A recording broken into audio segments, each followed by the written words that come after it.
In the previous video, Tim watches with anger, as his wife was seen enjoying with multiple men. His mind stops him from taking an extreme action, but his actions leaves his wife and her lovers stranded in a life and death situation. He gathers all the evidence he needs to divorce his wife and moves out of the house with his kids. His wife's reason for her cheating: she wanted to have these affairs only to add variety in her life.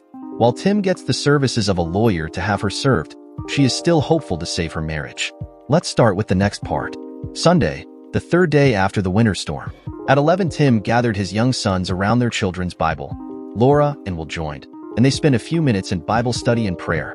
The boys were asked to talk to God through prayer, and they prayed simple prayers that mommy was all right, that no one was hurt in the storm, told God they loved him and his son, and they all joined in saying amen and amen. May it be. They ended their Sunday worship service with the Lord's Prayer. After the short service, Tim put their Bible and book of prayer away and told the boys they were going to go play at a park and then go eat.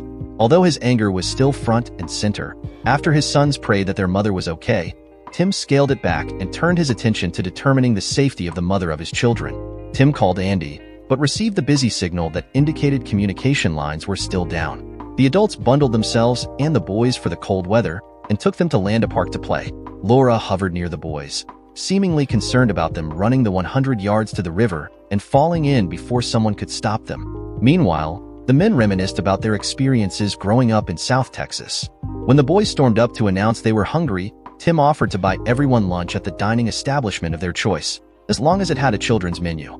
They went to their old favorite, Krause's Beer Garden and Cafe. They returned to Will and Laura's house by way of Carl's store. He had the film developed and the videos copied. Tim paid him. They each picked up a box of tapes, and Carl stopped him. With a deep frown, he cautioned Tim, "Don't watch the videos. You already know what you need to know. You have the evidence you need to get custody of your kids, and believe me, seeing these will only make you miserable." "No, I didn't watch them, but I had to check to be sure they copied properly, and, well, just don't watch them." Tim thanked Carl for doing this so quickly, told him he would keep his warning in mind, and left, knowing full well that he would watch each and every tape, even those his wife wasn't in.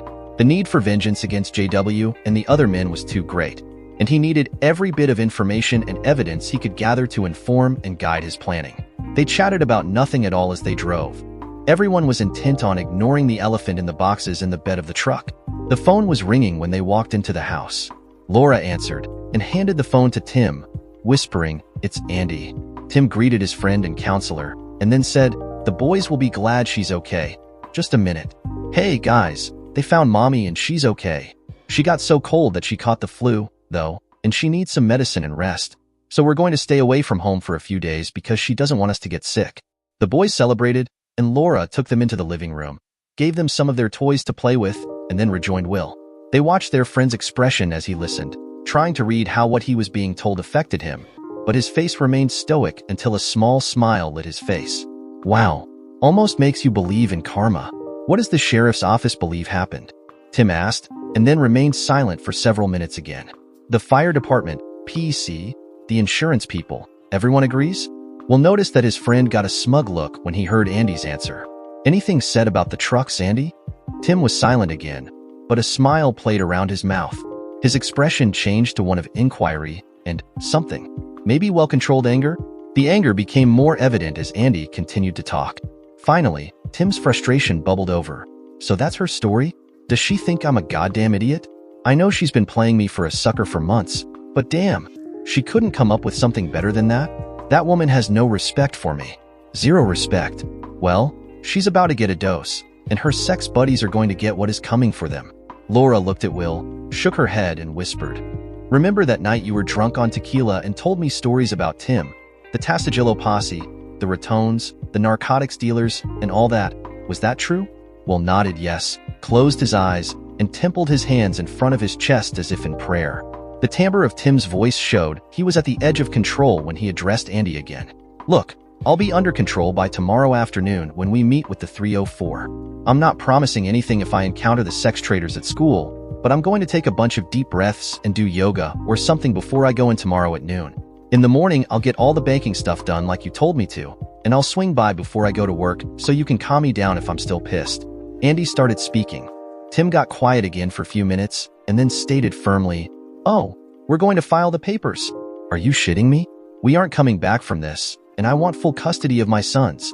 We'll do others over later, but tomorrow is all about Karen." Andy talked longer. Tim reluctantly agreed they should go slow in order to entrap all of them, told him to hire whoever was needed, and they hung up.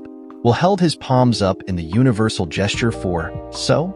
Tim checked to make sure his boys were occupied, and told Will and Laura the story the police had told Andy. Will sat in awe for a moment after the story ended, and then asked. They concluded it was all an act of God, and, since everything burned up, there is no evidence to the contrary. Do I have that right? Tim nodded in reply, with a mean smirk disfiguring his face, and the two men broke out in belly laughs that went on until Will gurgled out, "Well, at least you didn't shoot their butts when they ran out the front to escape the fire in the back." Then they roared in laughter all over again. Laura watched them suspiciously until they regained control. Should I ask if perhaps the weather was not solely responsible for whatever happened Friday night? "No, you shouldn't ask," her husband replied, before he and Tim collapsed in laughter again. Laura knew she could get Will drunk and seduce the true story out of him, so she let that go and asked Tim to tell her what Andy said after that. He rehashed Andy's meeting with Karen when he went to check on her, and her version of what happened. Laura looked askance at him. "It sounds sort of plausible. I assume you have reason to believe it isn't?" Tim assured her he did have reason, and that it would be used against her if she continued to lie. "Laura, I intend to turn my cheating wife into my cheating ex-wife as soon as I can, but I also intend to severely punish the others involved. Be patient, and I'll keep you both updated. Unfortunately, because I do so enjoy the company and the beauty of my surroundings here," Tim said while openly leering at her. "We need to get back. I'm getting a hotel room near my bank and my lawyer. I have a lot to get done between 9 and noon tomorrow." His friends were disappointed, but helped him load everything up and strapped his sons in the back seat. He and Will exchanged hugs before he turned to Laura, gave her a big hug and a sweet kiss, told her to take it easy on Will, and reminded her he was available at a moment's notice if her hormones got too badly out of control and Will couldn't take care of her. She giggled, slapped him on the arm, and moved over to hug her husband. "He's better and stronger than he looks. I think we'll be fine, but he has your number if necessary." Will laughingly assured her he would give it 110% effort and pray that was enough. Tim pulled away, thankful that he had such great friends, and more than willing to forgive anything Will and Karen had done in the past. Sunday, Andy. On the way home after his encounter with Karen, Andy guiltily replayed in his mind what just happened and almost happened. He knew he was being seduced and he knew why, but she was so exquisite he almost gave in anyway. Thinking about how beautiful she is, the gorgeous body she had enticingly unveiled for him, and the great relationship she and Tim had enjoyed before, he had doubts about the plans they had devised in the heat of anger. Disregarding his misgivings, he had all the information Tim wanted from the police. The electricity and phones were on, so he called Tim as soon as he got home. Even though he had steeled himself for the conversation, he was really nervous and conflicted. After relating the story of what law enforcement found when they arrived on the scene, burned buildings, high lines, and vehicles, and 8 nearly frozen people, he told Tim they had concluded that the evidence suggested a storm-related act of nature. That conclusion was reached by the sheriff's department in cooperation with the fire department and electricity provider, based on the evidence available. The dangling electric line. 4 vehicles so badly burned only the metal frames were left, the charred ruins of a shed, and a pile of rubble where the house once stood that consisted of ashes, charcoal, and the metal remains of appliances. The physical evidence seemed to be verified by the story the owner told, so the authorities moved on to the many other decisions they had to make after the storm. The evidence was so compelling even the insurance investigator was satisfied. Tim shrugged his shoulders and said that it was karma.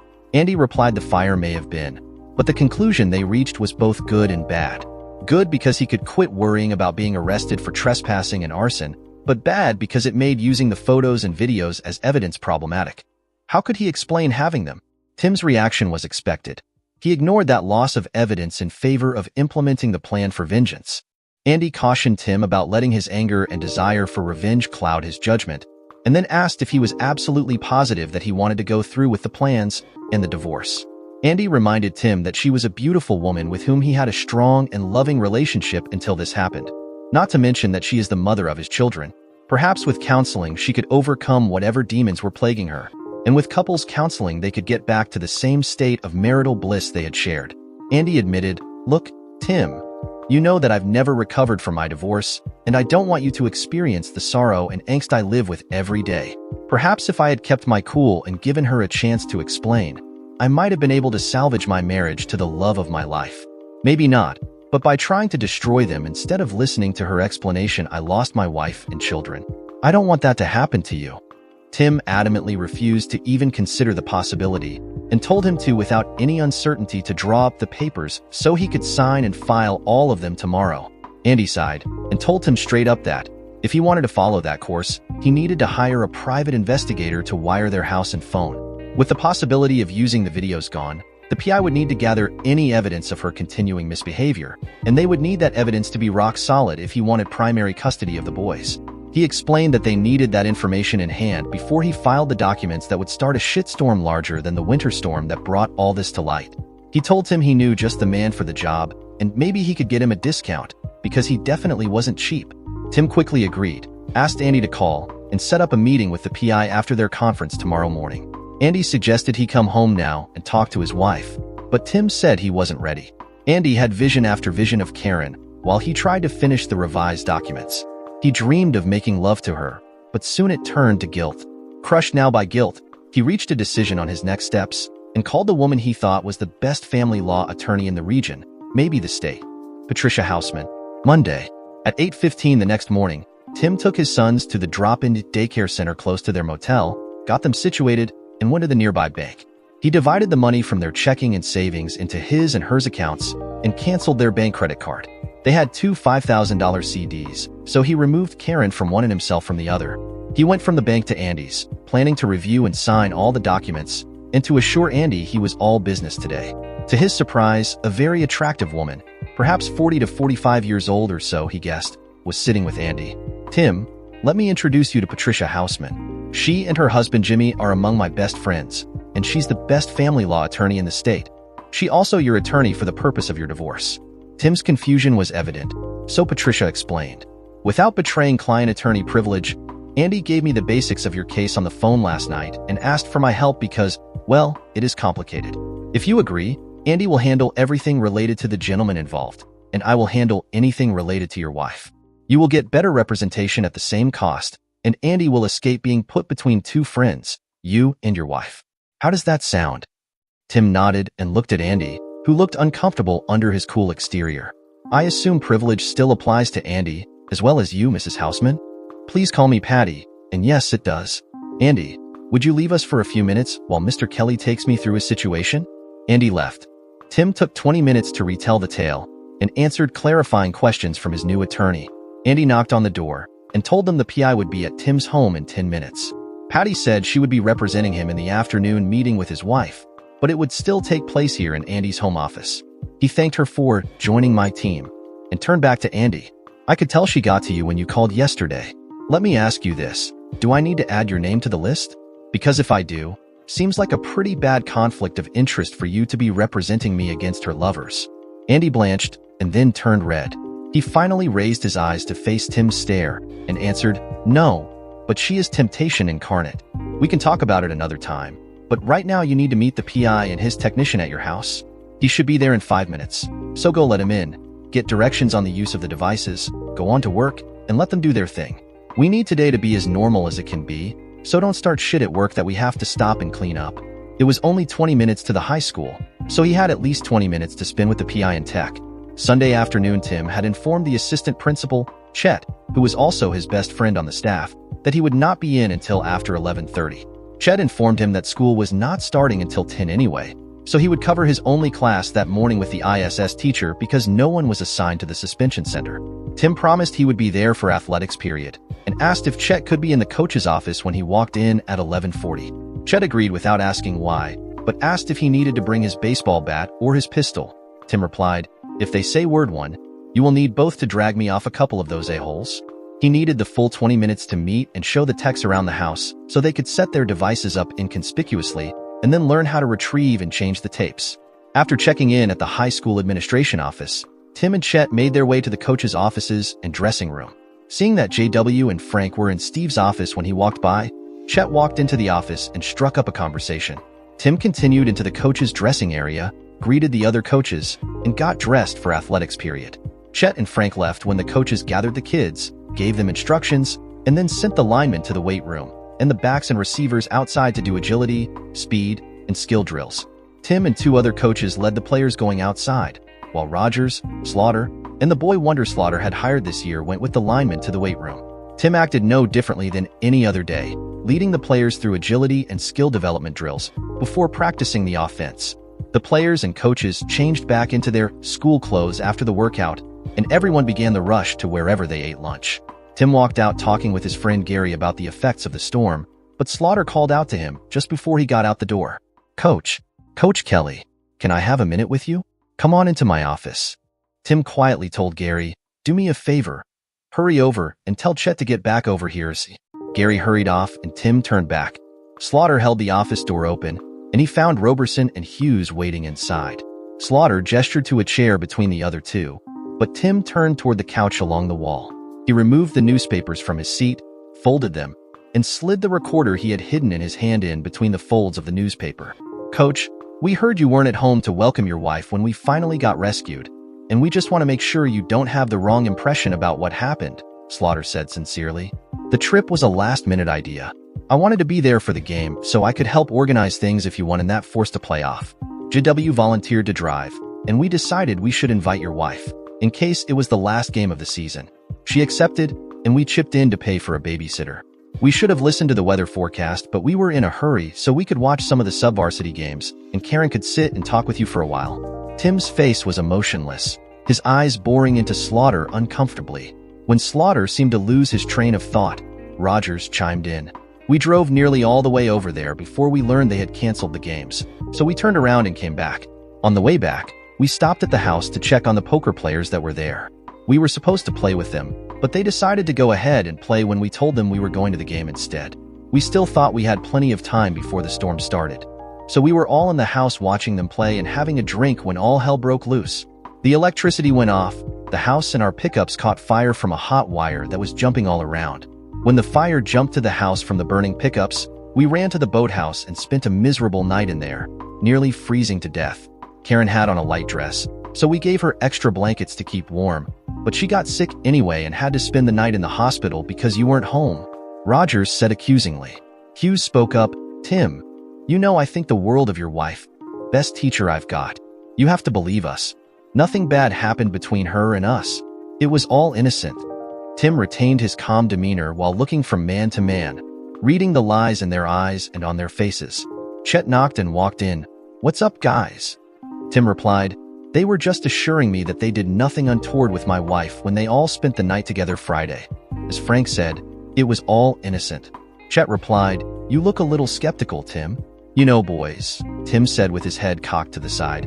"When I got home and found a babysitter instead of my wife, I got a bit upset and a mite suspicious, so I rode around for a while, until the blizzard hit. When she didn't return overnight, my suspicions grew a bundle. I got a mite pissed off, and I took my sons to stay with family that had electricity.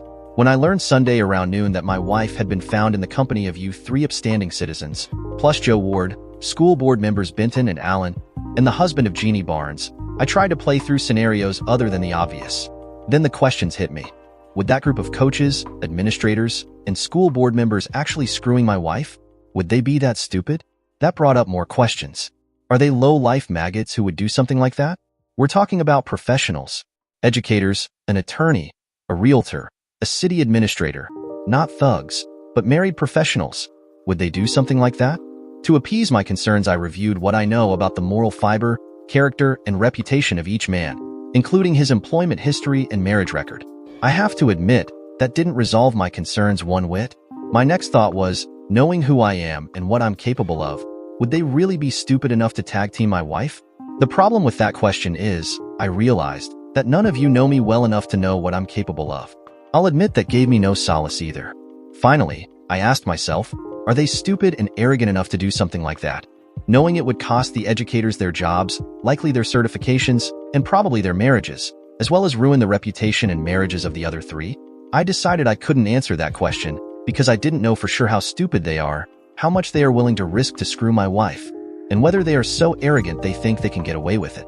The expressions on the faces of the men he addressed slowly morphed from friendly and open to highly concerned. With disgust and anger marring his face, Tim stood up and said, I'm meeting with my wife, her attorney, and my attorneys this afternoon. I'll see what she has to say and go from there. Just understand this. If you are lying, the storm you weathered Friday will feel like a summer shower compared to the hurricane that will be coming." With that final pronouncement, he told Chet, "Let's go," and walked out the door. When they got outside, Chet asked, "So, what is the name of the hurricane that is about to hit Central Texas?" Tim answered, "It's the first and worst of the season. Abaddon, the angel of death and destruction." Chet was quiet for a ways as they walked back to campus. He touched Tim on the arm and warned, "Remember, this ain't South Texas with all its isolated creeks and ponds." Tim replied, "No, but it has a really big, really deep lake." Chet chuckled. What were they thinking? Especially Karen. Geez, that might be least sexually attractive group I've ever seen. Well, excepting that turd that is married to Jeannie. Speaking of, she called in sick today. Said she would be out for several days, maybe all week. Something about the inflection in Chet's words caused him to turn to his friend and ask, "All week? Did she say why?" "Yes," Chet answered while continuing to look straight ahead. "She said she fell at home and hurt herself." They kept walking in silence and were nearing the school when Tim asked, "You're thinking what I'm thinking, aren't you?" She confronted him, and he beat the crap out of her. "Do you still have your boat tied up at your house?" He may be the first of the a-holes swimming in the deepest part of Lake Travis with concrete block ballast. Chet laughed and patted his friend on the back. "Might want to gather a few more facts before you unleash Abaddon. Seriously, though, sometime when you're ready you need to tell me the real story about this storm survivor's little adventure."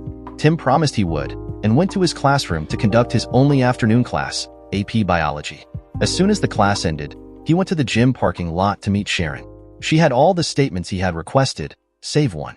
"Mary Perry refused, Coach. She said she didn't want to get involved, but everyone knows the real reason. She has had a big crush on Coach Rogers ever since he got divorced. Anyway, we know when she was there, so we included that night on the list. Everyone else wrote down the dates and times they babysat for your kids, the name of the person who hired them, the person who took them there and brought them home if they didn't have their own car, and the names of anyone they saw in the car with your wife, just as you asked." She looked at him eagerly as she spoke. He looked back at her affectionately and thanked her. She gave him a saucy smile, pointed to him, and quietly promised, "Anything for you, Coach." She tossed her long blonde tresses, turned, looked over her head to make sure he was watching, and sashayed back to her car. She was wearing a ridiculously form-fitting dress that stopped mid-thigh, and he couldn't stop watching. She was a rare beauty, built and brilliant, and all he had to do was ask. He shook his head, called himself an idiot, and went to his truck. Slaughter's car was at the admin office, so he looped by the field house and retrieved his recorder from the folded newspaper.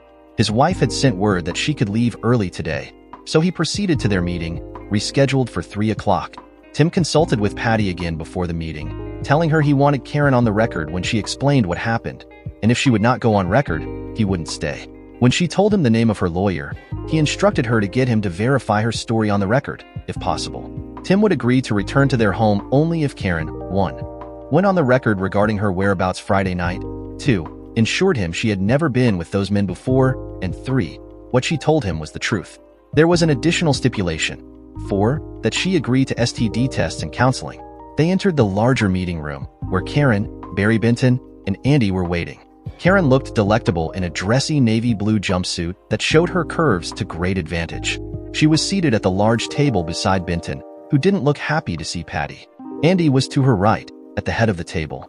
She had been chatting merrily with Andy, but stopped and gave Tim a huge smile when he and Patty walked it. Tim cordially nodded and said hello to everyone without attempting to shake hands. He was seated beside his attorney in a chair, directly across from Karen. She continued smiling broadly at him, but he looked away.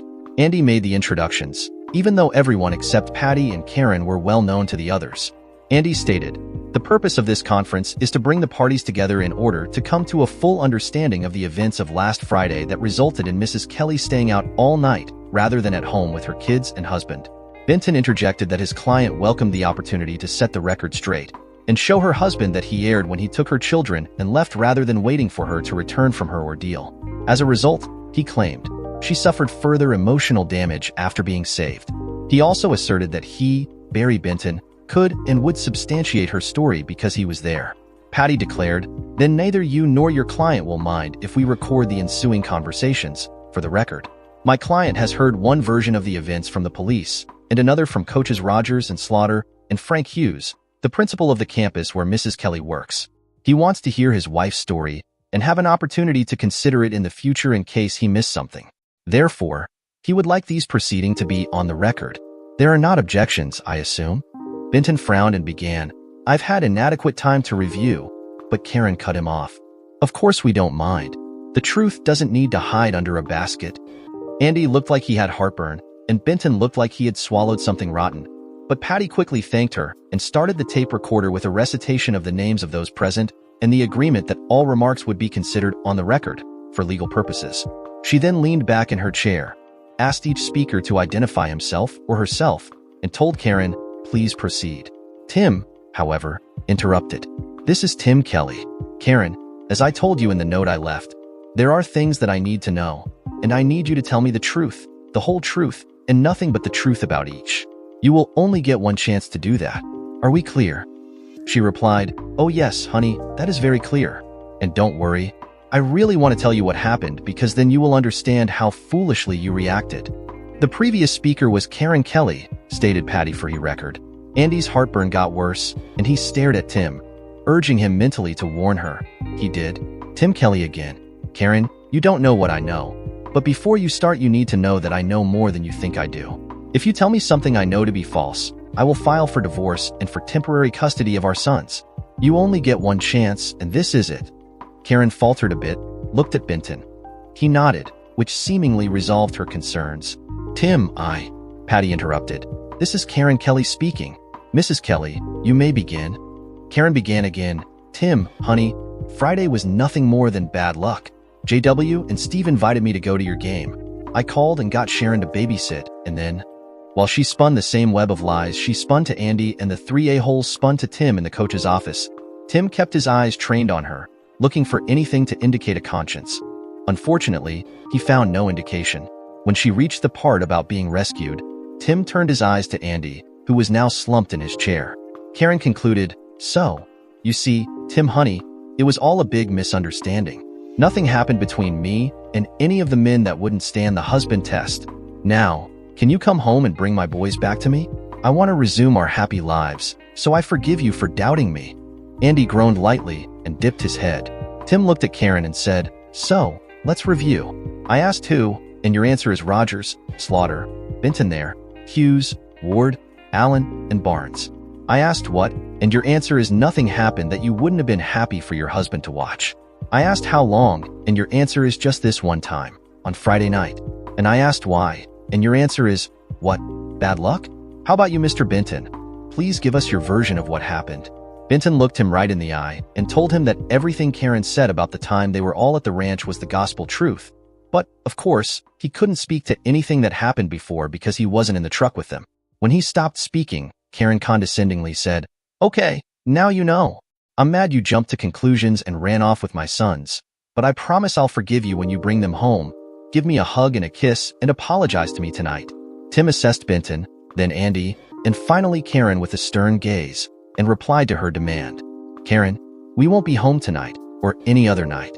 I told you what I'd do if you lied, and you lied so often and so well any trust one ever had in you. Any love I had for you died. Don't look at me like you can't believe it. I warned you before we started that I knew more than you thought. He turned his eyes from his shocked wife to her shocked attorney and back, and then exclaimed, why would you think I would ever take you back if you screwed around on me and then lied about it? Is there something in my character you see that no one else does? I'm not your damn cuck. I'm not going to let you screw around with a bunch of a-holes like this and just turn my head. Benton blanched, and Tim continued. Now, I've had my say. I'm leaving, but you can expect to hear from my attorney in the near future, as can you, Mr. Benton. Might want to go ahead and prepare your other clients for the same service, because they will all hear from my attorney in the very near future. Good day. Tim stood up and walked down the hall to the small office where he and his attorney met prior to the conference, and Patty gathered her documents, notes, and the recorder. Karen sat there, mouth open, completely stunned by Tim's reaction, and Benton muttered under his breath while he gathered his papers. Karen looked at Andy, saw a look of disgust she'd never seen before in his eyes, and broke down in tears. Andy got up, told them to leave via the front door, wished them a good day, and proceeded down the hall to meet with Tim and Patty. When he entered the small office, Tim was sitting in a chair along the wall. Patty already had the phone in her hand when she asked Tim, "So, file the custody and divorce papers?" Tim nodded and looked at Andy. "What about the others?" Andy asked. Tim replied, "You're the expert. As I've said, getting custody of the boys is the immediate goal, getting rid of the 304 is the short-term goal, and ruining the a-holes is a longer-term goal. So you tell me, now or later?" Andy had a surprise for him. Somehow, my good friend who was the president of the school board got wind of the Friday night debacle and had the board secretary add 2 items to the Thursday meeting agenda. They are listed rather innocuously, but if we're ready by Thursday, he intends to suspend all the school personnel involved and censor the 2 board members. He has the board's attorney looking into ways to remove them from the board for cause if they won't resign. With those developments in mind, I recommend we wait until Friday to drop the hammer on them. Tim handed half of the babysitter statements to each attorney, told them one girl wouldn't give a statement, and stated, "This proves it has been going on weekly since 2 days after Christmas. I want to kill them, but I'll settle for ruining them. If, and only if, they are completely ruined. None of these men should be in education, and Larry shouldn't even be allowed to walk around breathing air." I learned today that his wife took the week off because she fell down and hurt herself at home. I know, and you know what really happened. I'm going by to talk to her before I go get the boys, and if he did what I think. My husband is a great attorney, and he does a lot of work for plaintiffs and people who have been abused, Patty said. If he did beat her, make her call him. Hubby will make sure she's safe, and will ensure he pays big and for a long time. Here's his card. Andy stood when Tim did, clasped his friend by the arm, and sincerely told him, "You were right. She's a pathological liar, and I could never advise you to get back with her. But, Tim, don't let your hurt and anger result in your sons being raised by her because their father is in jail. If you are in jail, she's going to get custody, no matter what she done, so keep your cool." Tim looked thoughtful for several seconds, shook hands with his attorneys, promised he would, and left. Jeannie wouldn't open the door when he rang the doorbell, telling him she was sick and didn't want him to catch what she has. He reminded her she told the school she got hurt, and that he would call the cops if she didn't let him in. She finally opened it a crack and begged him to leave.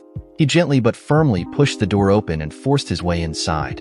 Jeannie cowered behind the door, trying to hide her face. Tim's anger surged when he saw the left side of her pretty face was swollen and bruised, with the eye on that side almost swollen shut.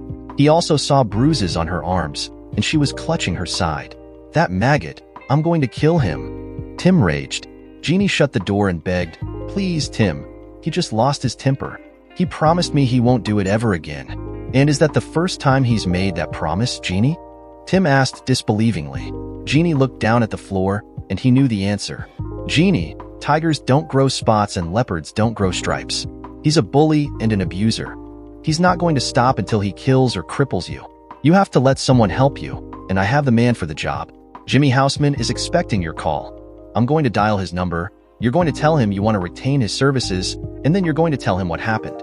After that, I'll make sure you are safe until your attorney can take over." She cowered and shook her head, appearing terrified and ashamed. "No, Jeannie, do not be like that." Tim warned her when she shook her head and lowered her eyes. "Do you want to die? Do you want to spend your life as a cripple? No kids, no friends, just a husband who loves you so much he beats you senseless? You have to stop it, and stop it now. I'm dialing, you're talking." Jeannie continued to look distraught, but took the phone when Tim handed it to her. She listened for several minutes, said yes, and then tearfully told her new attorney her story. Tim's heart bled for her as she described her worry while he was gone from Friday until Sunday, confronting him when he finally came home, and him beating her into unconsciousness with his fists and a broomstick. Tim's sympathy for her turned to fury directed at the cruel bully she had married, and he vowed to himself that the jackass would feel the same pain Jeannie had.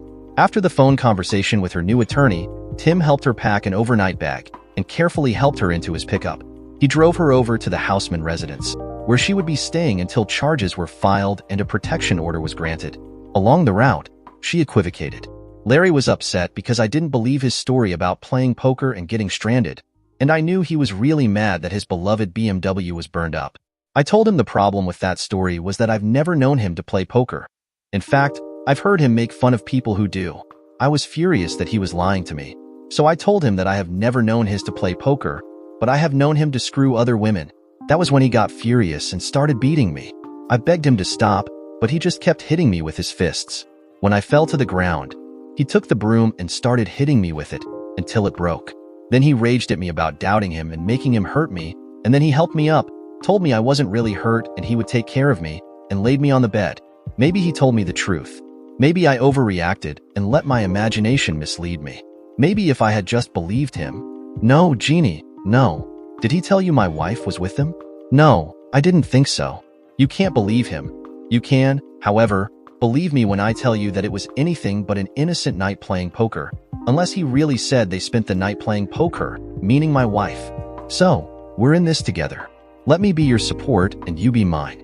I need that, and I think you do too. It won't be easy, but we were both betrayed in the worst way, and then he beat you up. I'm sorry, but he's a worthless piece of crap, and you've got to get free from him. His lies, his controlling, and his abuse.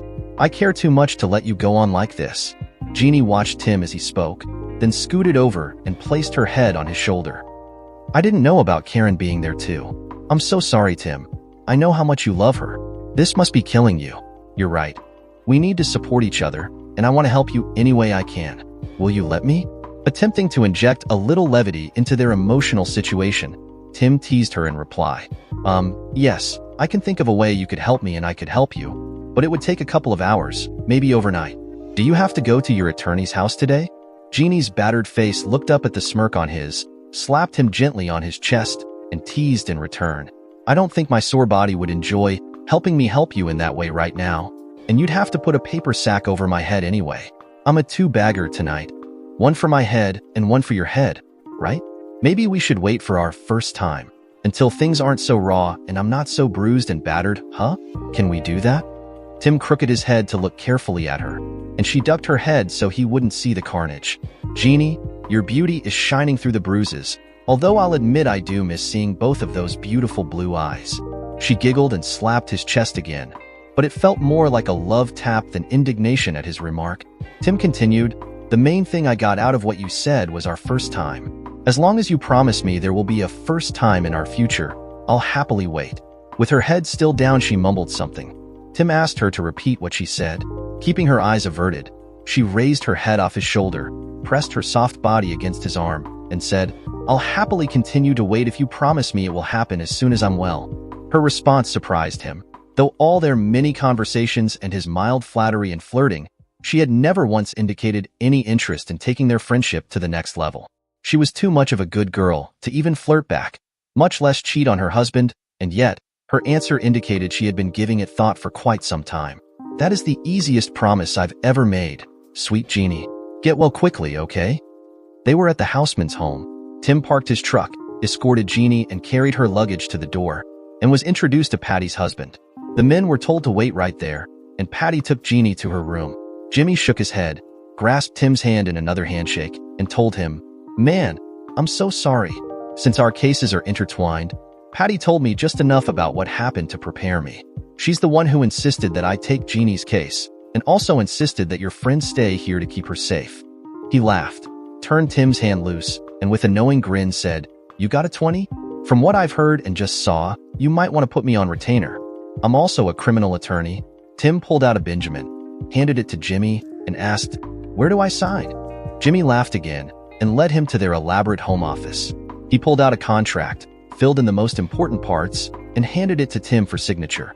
After he signed, Jimmy stated, So now you have a two-man, one-woman legal team in place. Why do I suspect you're going to need all of us before this is done? Tim met his gaze with a cold stare that gave Jimmy a glance into his inner fury and stated, I have never allowed myself to be disrespected without recovering my respect from those who took it. I've never allowed a friend to be abused without extracting a bitter payment from the abuser. My friends will tell you that I'm a great friend and a terrible enemy, and let me assure you, I consider my wife and every one of the men involved to be my bitter enemy, and Larry Barnes tops my shit list. Apparently, you know that I was there, that I took pictures and collected evidence, but you don't know that I was heavily armed, or that I seriously considered whether I should simply kill them all, or destroy their lives instead. Andy doesn't want me to use the pictures or audio and videotapes because that would prove I was there, and the sheriff would want to reinvestigate the fire. I'll warn you right now, Jimmy, that I will use the evidence I have and risk the results if that's what it takes to gain full custody of my sons and ruin those SOBs. I will not have a 304 raise my children, and I won't let those miserable excuses for human beings get off scot-free, so you need to be prepared if it comes to that. I will need you then, and if her husband raises a hand to Jeannie again, I'll need you even sooner." Patty and Jeannie were standing just outside the door, listening. Jimmy saw them, invited them in, disclosed that Tim was now his client also, and asked, "How much did you hear?" Patty replied, "We got here when Tim started talking about never allowing anyone to disrespect him, so quite a lot." She turned to Tim and told him, "I think we need to get Andy to come over and bring the evidence you already have. I know you have a PI on the case, and you have surveillance devices hidden in several places, but we can wait on those. Jimmy, call Andy. I'll order pizza if everyone will tell me what they like, and we can get started tonight." Tim said he would love to get started, but he needed to go get his sons. Patty insisted they also stay in their home and offered the use of 2 more bedrooms. Tim agreed, called to cancel their room, and went to get his sons. When he returned with his excited little boys and all their gear, Patty, Jimmy, and Jeannie fawned over them, made sure they got their favorite pizza, kept their milk glasses full, and listened intently to all their stories about the new friends they made at daycare. When they confronted her about her owies, Jeannie explained that she had fallen down and hurt herself, and told them she hoped she wasn't too scary to look at. The boys immediately hugged and comforted her, and baby Mark told her he would help her with her boo-boos because he was going to be a doctor when he grew up. So Daddy got him a doctor kit. He took up with Jeannie, while Patrick entertained Jimmy and Patty. When the pizza and their big day caught up with the boys, Tim gave them baths and got them ready for bed. After night prayers, he told them a story about brave knights in shining armor, fierce dragons, and fair maidens, and they drifted off to sleep. When he got back to the office, the others were considering options, timing, and plans. Tim pulled the tape recorder and another cassette tape out of his briefcase. Andy was there, and he had the audio and videotapes Tim had taken from the ranch before the fire. Andy told him hello. The ladies asked if the boys were asleep, and Jimmy suggested they adjourn to their den, where he had a big TV and a video player. Jimmy inserted the video marked KK, but Tim suggested they listen to the tape from the coach's office today. He wanted to know how they reacted to his statement and exit. The first 10 minutes was his conversation with them, but it really got interesting after he and Chet left. JW started ranting. "That a hole knows. Somehow, he knows. What the hell? How could he?" Frank interjected, "I'm not so sure. He said he would listen to what she had to say. As long as we all stick to the story, we'll be okay." Steve told JW, "Call your brother, tell him what happened, and see what he knows about Tim. We may be dealing with a much more dangerous man than we thought. If he caused the fire." JW looked at his watch and called his brother's office at a small but wealthy school in South Texas. "Tommy, I'm glad you were in your office rather than off screwing some cheerleader or her mom. Hey, we have you on speaker. Is that okay? I have Steve and Frank with me. Hello, boys. Are y'all hanging out and getting in trouble with my baby brother now?" Steve replied, "As a matter of fact, that's why we're calling. Don't you have a coach on your staff that grew up with Tim Kelly? We might have a problem with him." "I do, and he's sitting right here," Tommy replied. JW, Frank, Steve, this is Carlos. We're on speaker now. There's only the 2 of us in the office. "Carlos, good to hear your voice," JW said loudly. "Damn, Jay, you're still alive? I figured some pissed-off husband or dad would have killed you by now," Carlos replied jovially. "You know, like the one down here tried to do." "That was an honest misunderstanding, C-Man. She told me they were separated," JW replied. Steve interjected, "Carlos, let me tell you a story and then ask you a question, okay?" When Carlos agreed, Steve told the story, made sure he stressed the 2 explosions, the live electric wire, and the resulting fire. "Tell me, Carlos, does that sound like your man, Kelly? You said the back of the house was on fire, right?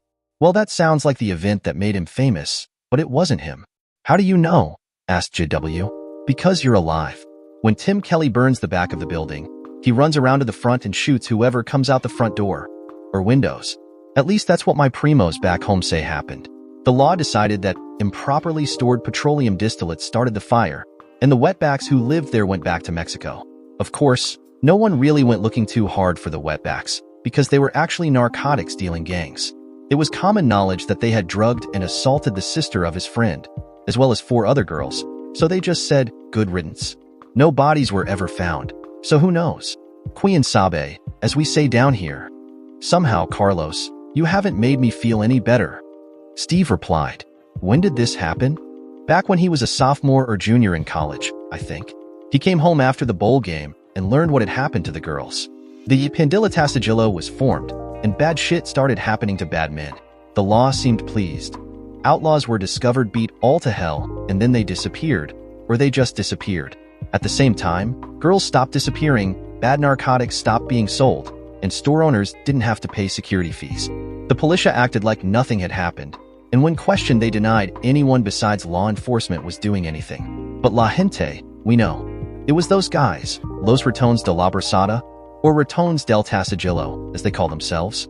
Some are gringos, some Mexicanos, but all are bad men to have sex with.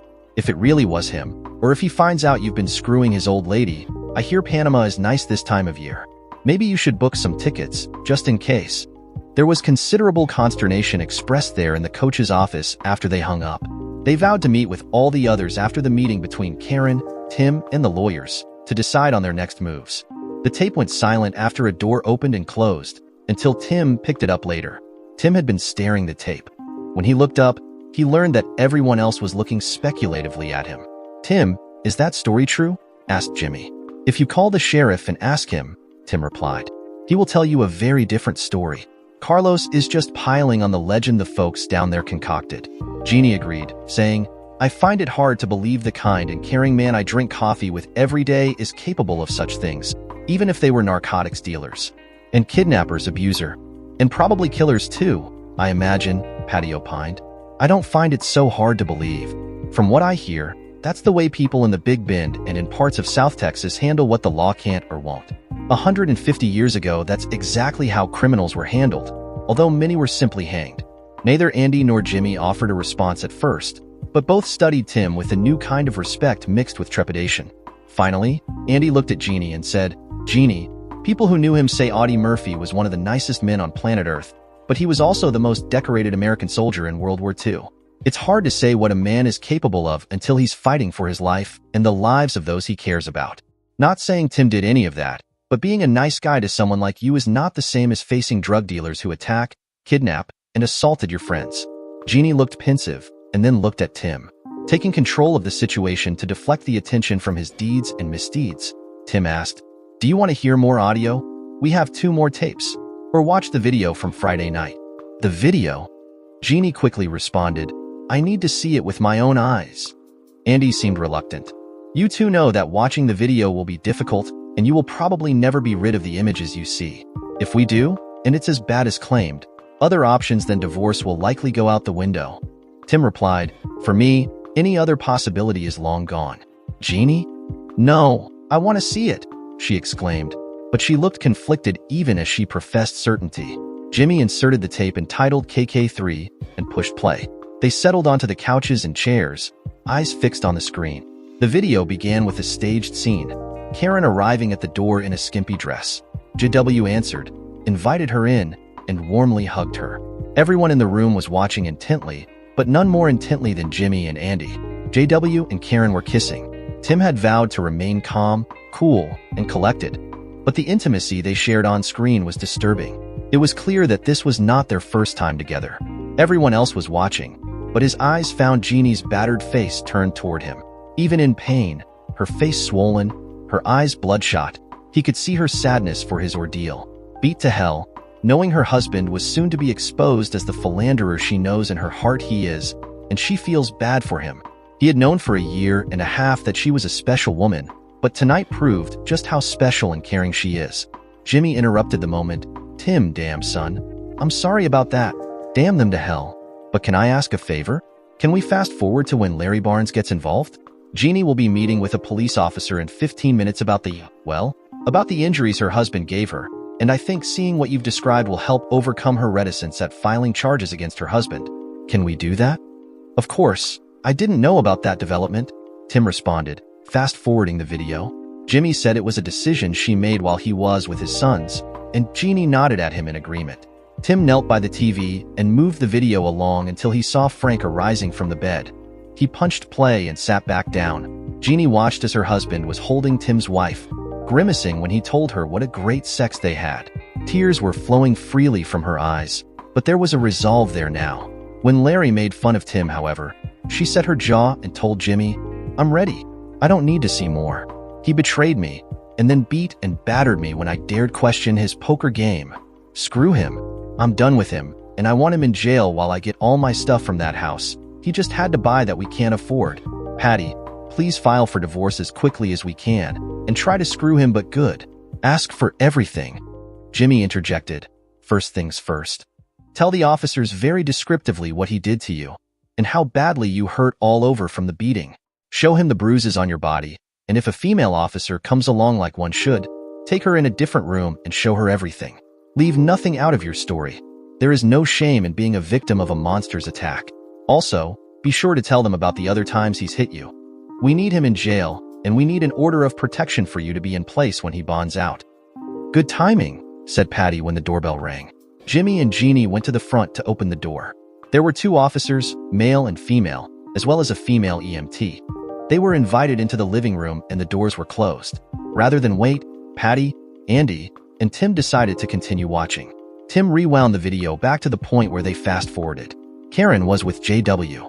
Steve crept in from the front bedroom, doffed his pants, knelt behind her, grabbed her. The acting was high quality, but the actors, the lighting, and the quality of the audio and video was substandard even for an amateur production. They all watched. The video had gone beyond disgusting to surreal when Tim laughed loudly and long. That broke the tension among the other watchers, and they joined his laughter. After he got control, he told them, "All I can say is, first, I must be the worst husband in the world for Karen to turn to these undersized, ugly men for sex. Second, why in the hell would these idiots even show their nasty, misshapen bodies and pitiful bodies in public, much less on film? Is that a niche in the spicy industry they're trying to fill?" Andy stopped roaring enough to choke out, "Hell, they should have invited me." Patty was down to a giggle fit now, and she managed to gasp out, "You two would have to prove it to me, but my Jimmy looks like Johnny Wad next to those guys." Tim and Andy exchanged winks, stood up, walked over and stood in front of Patty. "You said we'd have to prove it to you." "Well, here we are," Andy dared. Patty stopped laughing, turned to check the door, and then looked up at the 2 men. "Really? With 2 cops, an EMT, and my husband in the house, you want me to check out you guys?" Tim replied, "Actually, you're the one who said we'd have to prove it to you. So here we are. Are you going to weigh and measure, or just sit there?" The pretty mid-40s attorney looked from man to man again, looked furtively at the door, and looked conflicted. The conflict was replaced with resolution, and she said, "Thanks, but no thanks. I'll just take your word for it. I mean, after all, you wouldn't have to have much to have more." Tim, Patty, and Andy were sitting there laughing with the video still running when the door opened. Jimmy's first statement, however, took the humor out of the situation. The EMT is concerned that Jeannie's eye socket was damaged, and she also wants x-rays of her body. "Patty, maybe it would be best if you accompanied them to the ER and brought her back, if they release her." Patty grabbed her purse and a coat, asked, "How did she do?" "She was a trooper. She's definitely an abused wife." But she set her shoulders and described in excruciating detail the beating she endured Saturday, and those she had endured 3 other times. She also told them about the mental and emotional abuse he has heaped on her during the 2 years they've been married. I wanted to cry for her several times, but she held it together and just laid it out for them. She's a lot tougher than she looks, and tougher than she thinks she is. Tim grabbed his jacket and said, "I'm going along." But the 3 attorneys explained why that was a very bad idea. He nodded, and told Patty to tell Jeannie he had her back, so be brave. She nodded in return, and departed. Jimmy looked worn out. He suggested that they watch more film tomorrow when they would be fresh, and Andy agreed. Tim said, "I'm going to watch some more now. I can't sleep anyway. Will I see you both back here tomorrow?" They agreed to meet for supper, get the boys to sleep, and then hold a war council. Tuesday was relatively uneventful.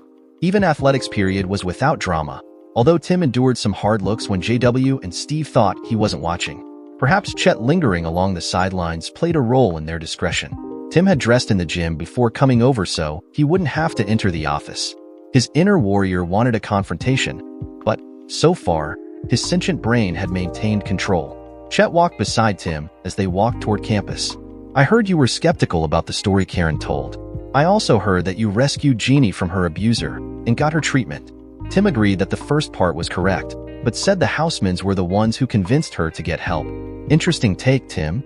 You do know Jimmy and I were fraternity brothers, and that I introduced him to Patricia, right? Let's just say their take is different than yours. What happened to client-attorney privilege?"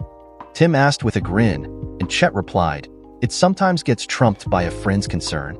Just before they reached the building, Chet stopped and quietly informed him that Monday afternoon the president of the school board had revised the Thursday agenda for the next board meeting to include a closed session related to consideration of allegation of violation of the Educator Code of Conduct, or something like that. After lunch, I'm charged with telling Frank Hughes, Steve Slaughter, and John William Rogers that they are to appear at the meeting and may bring their attorney or representative. Joe Ward was told by the board president about an hour ago. Just thought you'd like to know, in case you want to avoid contact with them until after the meeting Thursday night. I'm pretty sure they are going to blame you instead of themselves. And yes, you can thank the principal for me attending athletics period today and the rest of the week. I asked, he commanded. Seems the old fart is better connected than we thought. Plus, not surprisingly given your perennial teacher of the 6-week status, he likes you a lot.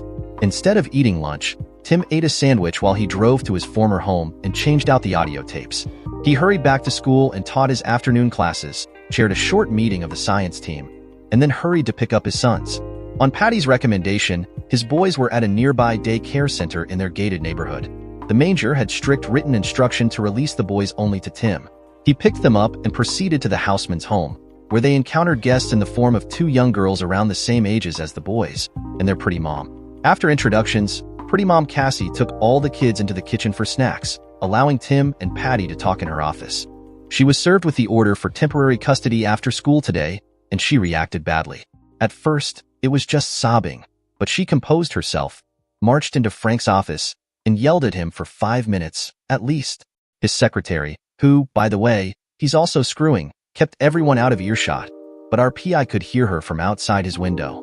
I won't repeat it all, but the core was that they promised no one would ever find out, and she was going to hang them all out to dry if she lost her sons. Frank countered with, "If we stick with our story, you will keep your kids," and she was finally mollified. Or maybe she just ran out of gas. They are meeting tonight at your house for a war council of their own. I hope you have new tapes in place. Tim assured her he did, and said he wished he could be a fly on the wall. He knew his wife, and the men were about to feel the wrath of a pissed-off witch. He'd like to watch, but guessed he would settle for the audio tapes. The hearing on temporary custody is tomorrow afternoon at 2, in front of a judge who runs in the same social circles as Barry Benton and his wife. Of course, she knows us just as well, and she knows I won't put up with any shit, so we should be all right. That said, I want to confirm again that you want us to subpoena all 7 of the men, and call each of them to the stand to tell their story under oath. Tim affirmed, and she warned that strategy could backfire if the judge believes them. After they are all on the record, we'll decide what to do. I'm confident we will have what we need to serve them their butts on a platter by that time. If we don't, I'll have the other audio and videotapes in my briefcase. Believe me, Patty, she is not getting custody of my sons. If she does, you can expect to hear from me again when the boys and I are settled somewhere in Peru. Patty grinned, but shook her head and warned, "Don't tell your lawyer that. We're officers of the court." Jimmy and Andy made a joint appearance at that point, and the 3 attorneys discussed strategy with their client until Pretty Mom returned with all 4 kids in tow. She and Patty took the casseroles out of the oven and called everyone to dinner at the big table in the dining room. It was almost completely covered with vegetables, salads, casserole dishes, desserts, and drinks. Before they were seated, one of the young girls ran to the back and returned with a man Tim didn't know and Aunt Jeannie, who looked a fright with her swollen face, stitches in her lip, and the big patch over her left eye.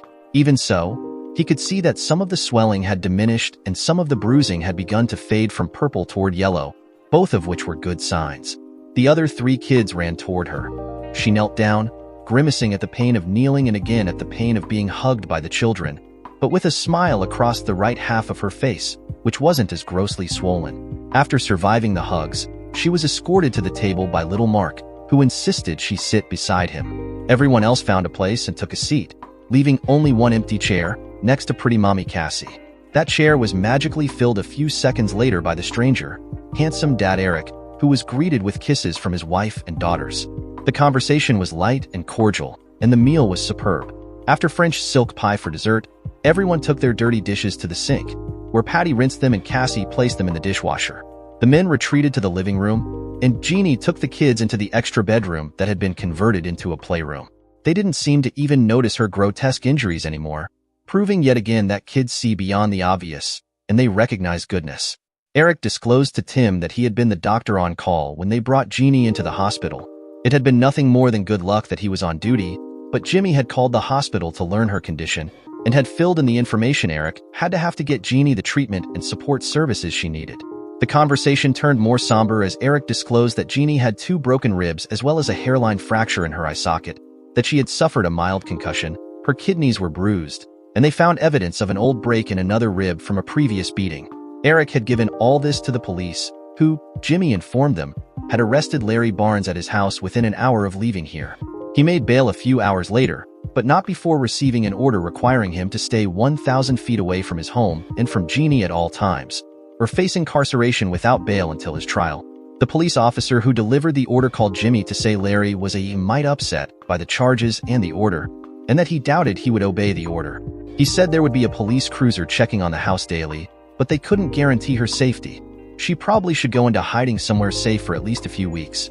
Every set of eyes in the room read Tim's changing demeanor as the story progressed, and the malevolence that flashed when he heard that Larry wasn't likely to honor the order was unsettling. Eric asked, "Tim, Jeannie said she is worried about you because of all that you've endured. How are you doing?"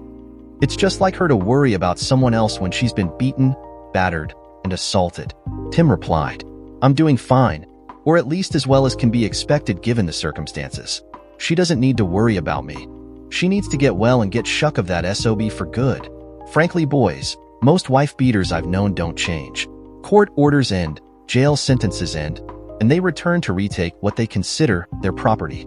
Unless he is dead, I'm not sure Jeannie will ever be safe. Tim, you have to give the system a chance," Jimmy pleaded. "We don't have any proof at this time that he will be hunting her, or that he will hurt her if he finds her. The police are alert, we're all alert, and we're going to keep her here until something is resolved. Hopefully, after we get through with him, he will run back home to mommy in Illinois, and Jeannie will never hear from him again. Yeah, maybe. My concern is that he will be convicted for the murder of his wife before the system finally deals with him properly." Tim paused, turned his attention to Jimmy, and asked, "Okay, let's cut to the chase. Do you have any guns here?" "Just a pistol in a safe under the bed," he replied. Tim asked, "Then do you mind if I bring some of mine in? I'll keep them secured around the house, but I don't know that a gun in a safe under a bed is going to stop an angry and crazed lunatic if he gets past the door." Jimmy looked embarrassed by his failure to consider the danger inherent in Jeannie, Tim, and his sons living here, and immediately gave his consent. Tim walked out to his truck. Dr. Eric watched him leave, and then turned to Andy and Jimmy. "He's running on a very high octane grade of jet fuel. We need to make sure it does not burn out of control and explode." That said, he's right. We all know that chronic wife beaters rarely let the law stand between them and their need to control and punish their chattel. We need to be on high alert. "Are your alarms working, Jimmy?" "They work, but I haven't been setting them. I mean, come on, in this neighborhood? However, I'm about to call the company, let them know I'm turning everything back on, and tell them why." "You're right. We need to be on alert," Jimmy responded. Patty and Cassie joined them from the kitchen just as Tim returned with his pistol, an open-sights rifle, and a double-barrel shotgun. Patty looked at Jimmy, who whispered, "I'll explain." Tim left the pistol on a shelf above the coat rack in the closet by the door, put the shotgun atop a bookshelf in the nearby office, and took the rifle to the pantry in the kitchen close by the back door. They are all secured out of the reach of even the best climbing children, but readily accessible. "I kept one in my truck. Now, who here can use a gun?" Every person raised his or her hand, and Tim laughed. "I guess we are still in Texas, even in Northwest Austin."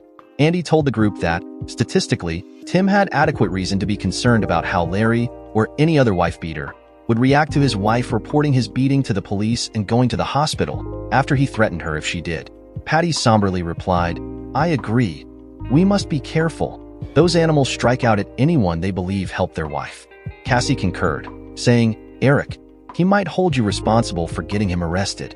We need to go home, lock all the doors and windows, set the alarm, and then hide a few of our guns where we can reach them easily, just as Tim did.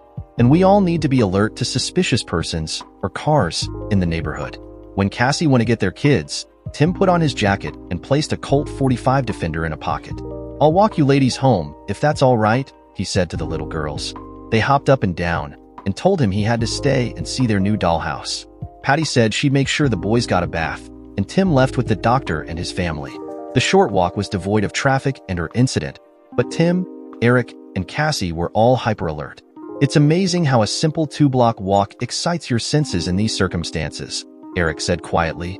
The boys were already in bed and Jeannie had read them a story when Tim returned 20 minutes later after playing with the girls and their new dollhouse. He helped them say their night prayers and tucked them in bed. Jeannie smiled her crooked smile at him and at his sons, then walked to the kitchen, got her ice mask and 2 other pads, and went into her room. Tim returned to the living room to find the others had reconvened in the TV room and were queuing up the audio tape from the night before. It didn't amount to much, other than Karen crying and a phone call to JW in which she recounted the Monday afternoon meeting, Tim's disdain for her, and his look of disgust after she told the story they agreed to tell. She again complained about them promising they wouldn't get caught, and stated it surely seemed that Tim knew. JW tried to console and calm her, but little else of consequence was said. "I'll bet you tonight's tape is quite different," Tim stated emphatically. After the posting of the board meeting notice, tomorrow's hearing, and Larry's arrest, "I'll also bet that they are scheming right now in my house. Anyone want to bet against me?" No one did, and Patty suggested that they watch the rest of the video from last night, and one of the others. Tim had a burr under his saddle, exclaiming, "No, I'm going to ride by and see who is there. I'll be back in half an hour." Andy looked quickly at the others and replied, "Wait, I'm going with you. I want to see too, and I don't want you to stop and kill the whole bunch, which you might just do if Larry is there." Everyone agreed, and, Tim's pickup being too recognizable, they went in Andy's car. 15 minutes and only a few words later, they drove past Tim's house, parked in the driveway of a vacant house on the other side of the cul-de-sac, and counted 6 vehicles in addition to Karen's car. Tim held out his hand to collect, and Andy indignantly replied he wasn't stupid enough to bet they wouldn't be there. His impatience and curiosity showing, Tim proposed that they sneak back, confirm who was inside, and listen. Andy balked the idea, but Tim opened the door, jumped out, and ran across the street with Andy in close pursuit, cursing under his breath. They left the street at a small, spring-fed creek and crept through the brush near the house. They found a blind spot behind the chimney and then approached the house so they were standing outside the living room windows on the south. As expected, the entire criminal conspiracy was there. Rogers, Slaughter, Ward, Hughes, Allen, Benton, Barnes, and Karen. Tim took numerous pictures with his camera using high-speed film and then acceded to Andy's plea to leave. As soon as they returned, Patty asked what they learned. Andy reviewed their actions and told them, "We didn't hear that much, but we did hear Karen ream JW and the others about all the promises that Tim would never find out and threaten all of them with disclosure and ruin if she lost custody of her kids." Benton tried to placate her, claiming he could tell Tim was just running an elaborate bluff to get them to crack, and reassuring her that, if everyone stuck to the story they had agreed on and had already told, no one could disprove it. She would get custody, and then she could reclaim her kids and kick her husband out, or let him grovel and beg to be taken back. Benton then told them they would all submit written statements, because if he presented those, all the other lawyers could do is question them about the statements, which would reduce the risk of forgetting to tell something important on the stand. Joe Ward, the superintendent, warned everyone that they need to stop arguing and get focused. The custody hearing is set for tomorrow, and the board meeting for the next night, so they need to get their shit together and get ready. Jeannie's husband reminded them that he had been arrested and was facing trial, and they needed to support him too. If not, he might go ahead and confess so he could get leniency. Benton assured him he was going to get him off, and that he needed to stick to the story, so it appears that both Tim and Jeannie overreacted, which caused all the problems. Slaughter snorted at that, and told Barnes that he didn't give a crap what happened to him because he was a screwing wife-beater, and his stupidity was likely to destroy them all. "We left before we heard the reply because Karen and JW got up and walked into the kitchen, which had a view of where we were standing." "Regardless," Tim said with a grin, "if the recorder worked, we've got them. You 3 need to make sure they are questioned under oath, and that we can play the tape from tonight after they have all testified. I have the pictures, with time and date stamped, so we can put them there in my house, identify each, and identify their voices. If we do that, they are done." No one had noticed Jeannie standing in the doorway from the kitchen. "When you put Larry on the stand, I want to come in and sit on the front row. I want him and everyone else to see what he did to me, while he lies his sorry butt off." Everyone turned to her when she spoke, surprised by the resolve and rancor in her voice, and Patty asked if she was sure. She said absolutely, and Patty said, "Then I'll call him after Rogers and Slaughter. He will be the first of the poker players called. That should throw all of them for a loop, and it will give pause to the judge, just in case." Speaking of throwing for a loop, David and I want you to be sitting in the audience when the board meeting begins, with your trusty tape recorder in hand. Tim, We won't call you into the closed meeting immediately, but knowing you are there with the tape should expedite the resignations. If they want, you will come in, play the recording, and the 5 other board members will act to dismiss all the employees for cause and remove Allen and Benton from the board, or whatever their school lawyer says they can do. Hey, don't hesitate to call me. I want to face those MFs down every chance I get, Tim replied enthusiastically. I would revel in disclosing their immoral and improper conduct, and I would allege that her superiors in the chain of command coerced Karen into being their hooker. True or not, that will give her a chance to save her own skin and bury theirs. I guarantee you she will jump on it. I want them not only dismissed, I want them stripped of their credentials as educators. So, screw the resignation bullshit. We have them. I want all of them ruined so they can never corrupt teachers or kids again. Of course, we need to do the same with that Larry. The city has a morals code too. We need to have him fired for cause so it will be on his record and he can't get good paying jobs like that again. Is everyone with me? Let's wreck some a-holes. They all nodded enthusiastically. Jeannie gave him a soft hug from the side and said, "Thank you for looking out for me, Tim." He gently hugged her back and kissed the top of her head. Patty, Andy, and Jimmy traded looks, and Patty said, "You two are pretty easy to read, so we need to keep you away from each other until this all ends. Then you can do whatever it is you want to do, but not now, okay?" They agreed with nods, but did not pull away from each other until Patty said, "Tim, the first videotape, KK1, is of Karen and JW, then Karen, JW, and Steve, and then Hughes joins in. It is raunchy and disturbing, but the conversations that got recorded are certainly enlightening. If we play the audio, even without the video, they will all lose their teaching credentials and get prison time as well. As painful as it will be, you need to watch." Jeannie interjected, "Then I'm going to watch too." Patty looked askance at her, but Jeannie glared back with the one eye still open in her battered face. They went to the TV room. Jimmy started the tape, and they watched. Jeannie sat beside Tim and held his hand as one devastating scene after another played out. When Karen left after the 3 of them shared her, they made fun of her arrogant a-hole of a husband, and Jeannie felt Tim tense. She clung to him more tightly, assuring him it would all be all right in a soft voice. The irony of the beautiful high school cheerleader and prom queen, beaten so badly that her left cheek was swollen and purple with bruising, her left eye covered with a big patch, with a stitch protruding from her lip, assuring him that things would be all right, was remarkable. His feelings for her grew stronger. When it ended, they 3 lawyers consulted about how excerpts could be used without putting Tim in danger of being charged with various crimes.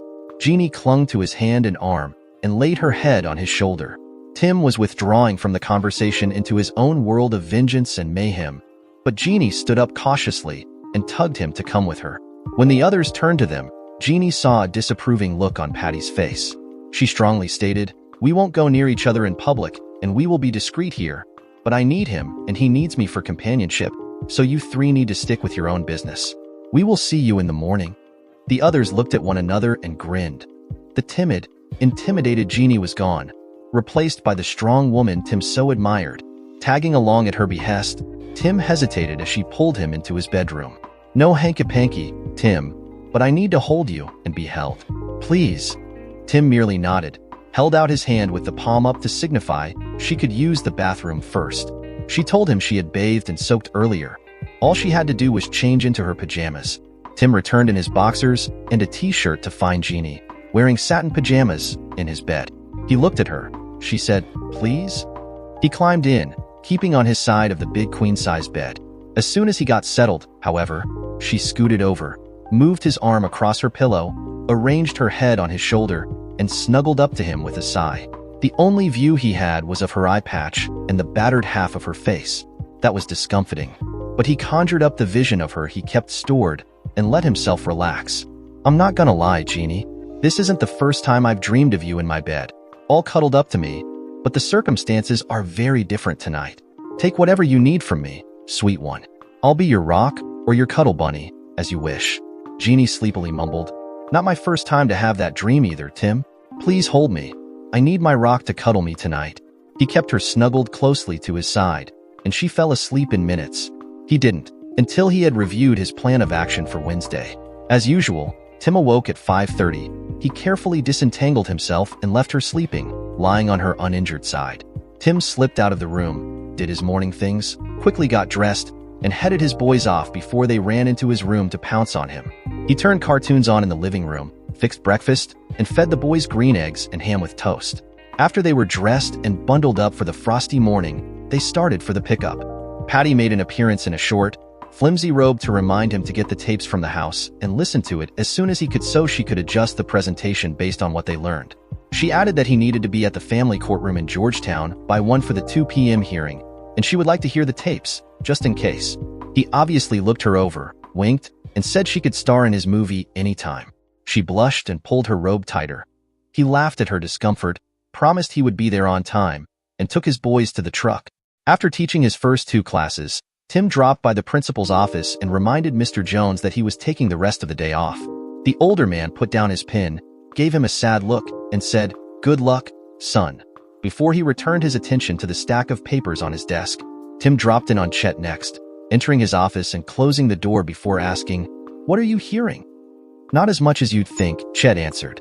"There isn't any gossip about your wife and the weekend from hell or comment about the board meeting agenda. In fact, only one person, the curriculum director, has brought it up. I told her I wasn't on a high enough pay grade to know what that meant. She said she must not be either, and then asked me what I was doing with her this weekend. After I recovered from her demanding a date with me, I told her that I'm sure we can find something that will satisfy both of us, and asked what time I should pick her up. She giggled, said whenever I'm ready Friday night, and to bring a toothbrush. So, as important as this is to you and the others, it doesn't seem to matter much to the rank and file." Affecting a more serious tone, Chet asked, "How are you holding up, and how is Jeannie?" "I'm doing fine. She's hurting and vulnerable. I'm about to go collect the evidence we need to bury the whole stinking bunch and pick up the rest of my guns." Speaking of guns, you don't know where a man could acquire an untraceable sniper-type rifle, do you? Something like a Remington 725.06 or .300 mag caliber, maybe. After studying Tim for a moment, Chet answered, "I do, in fact. Who wants to buy one?" With a straight face, Tim answered, "I'm thinking about another hunting trip to far west Texas next season, but I'd like to buy it now so I can get used to it before we go. You know, shooting way across those canyons, a man needs a good rifle." Chet nodded, and with a smile, asked, "Will tomorrow be soon enough?" After leaving the high school, Tim rode by the elementary and saw Karen's car parked in her spot. He went directly to his house, but saw Benton's car parked in the driveway. Damn. Karen was meeting with her lawyer at their house before the hearing. Damn it. He couldn't get the tapes. Fear that he would lose custody without the tapes distracted him, but he drove directly to the houseman's home, where he informed Patty of the situation.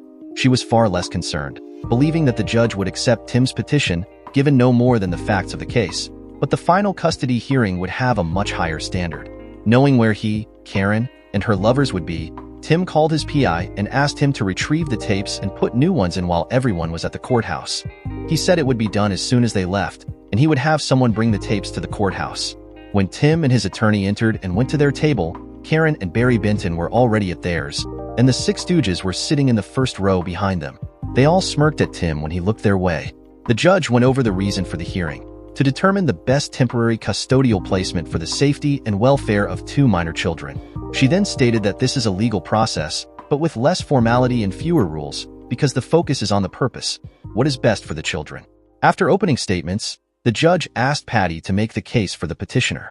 Patty built the case for Tim receiving temporary custody of the 2 boys, playing up that his coaching duties were over for the year so he could pick them up from daycare early, that he had strong parenting skills, and had an exceptionally strong relationship with his sons.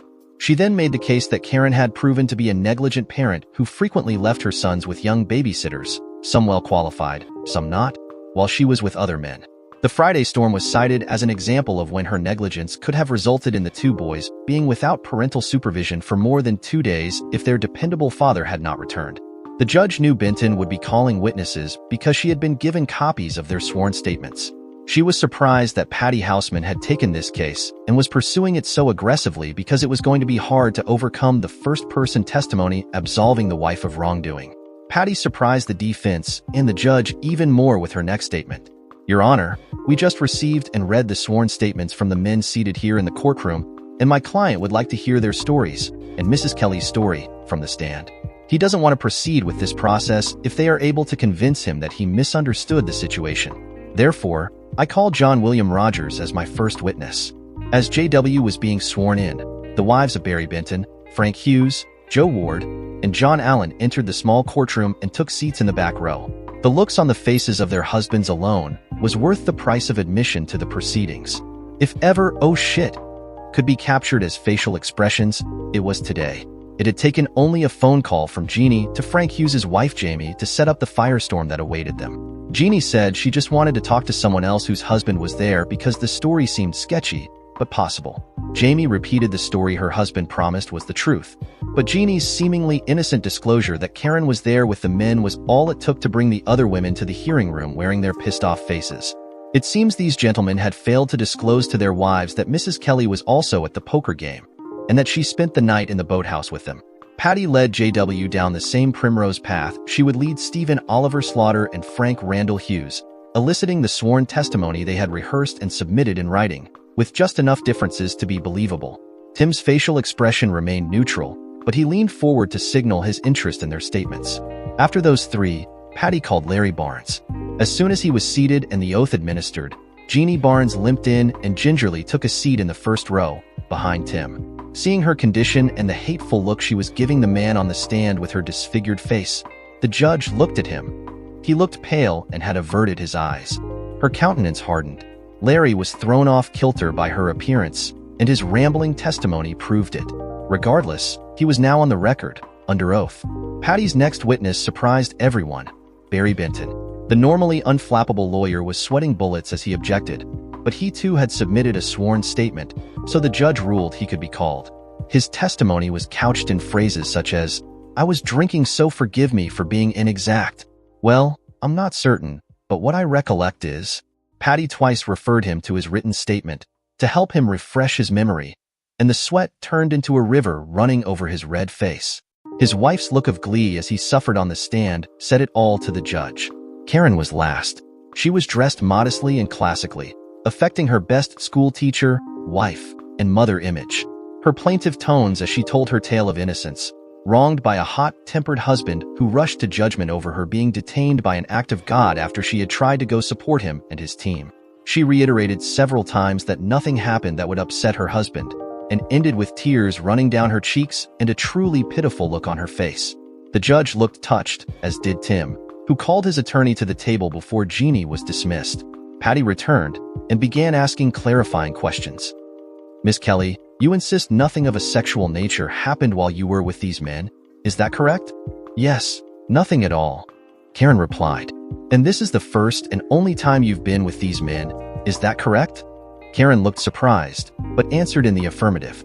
"Then perhaps you can explain why, on these dates, you acquired babysitters for your two children, in order to accompany Mr. Rogers and Mr. Slaughter to basketball games your husband was coaching in other towns." She handed a list of dates and the name of the babysitter for each date to the judge and Karen, and then took one to Benton. Karen blanched and gave Benton a hard look before answering, "I wasn't with those men on those dates. I went shopping with other wives. I don't know where they got the idea I was going to the out-of-town games." As soon as she finished her response, the courtroom door opened and 5 of the 7 high school girls whose names appeared on the list entered and took seats near the wives. Patty returned to her briefcase and brought the statements of each babysitter to the judge, asking that they be entered into the record and offering to bring each girl to the stand. Benton strenuously objected, but the judge ruled Karen opened the door with her statements. Karen was growing paler by the moment, but maintained an outward appearance of confidence, even smiling at the girls. The girls glared back, and Tim saw little signs of growing panic on his wife's face. Risking a glance at Benton, Slaughter, and Rogers, he saw that their "oh shit" looks were becoming permanent. "Ms. Kelly, please read the statement of Sharon Malden regarding the first 2 times she was asked to babysit for you, on December 27th and 28th. Karen complied reluctantly, after the judge ruled she must. The statement disclosed that Coach Rogers had arranged for her to babysit on December 27th, saying he was taking Mrs. Kelly to the basketball tournament where Mr. Kelly's team was playing. He called again the next day, and she again sat with the boys while Mrs. Kelly went to the tournament, with Coach Rogers and some parents, he said. "Please read the rest of Miss Malden's statement, Mrs. Kelly." She sullenly read that Coach Rogers also called Sharon at home and arranged for her to babysit on that fateful February Friday, telling Sharon that he and Coach Slaughter would pick her up, take her to the house right after school, and take her home when they returned, which would likely be about midnight.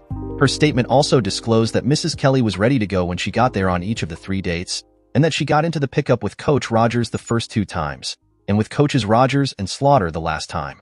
So, Ms. Kelly, do you still maintain that you went shopping with female friends on those December dates?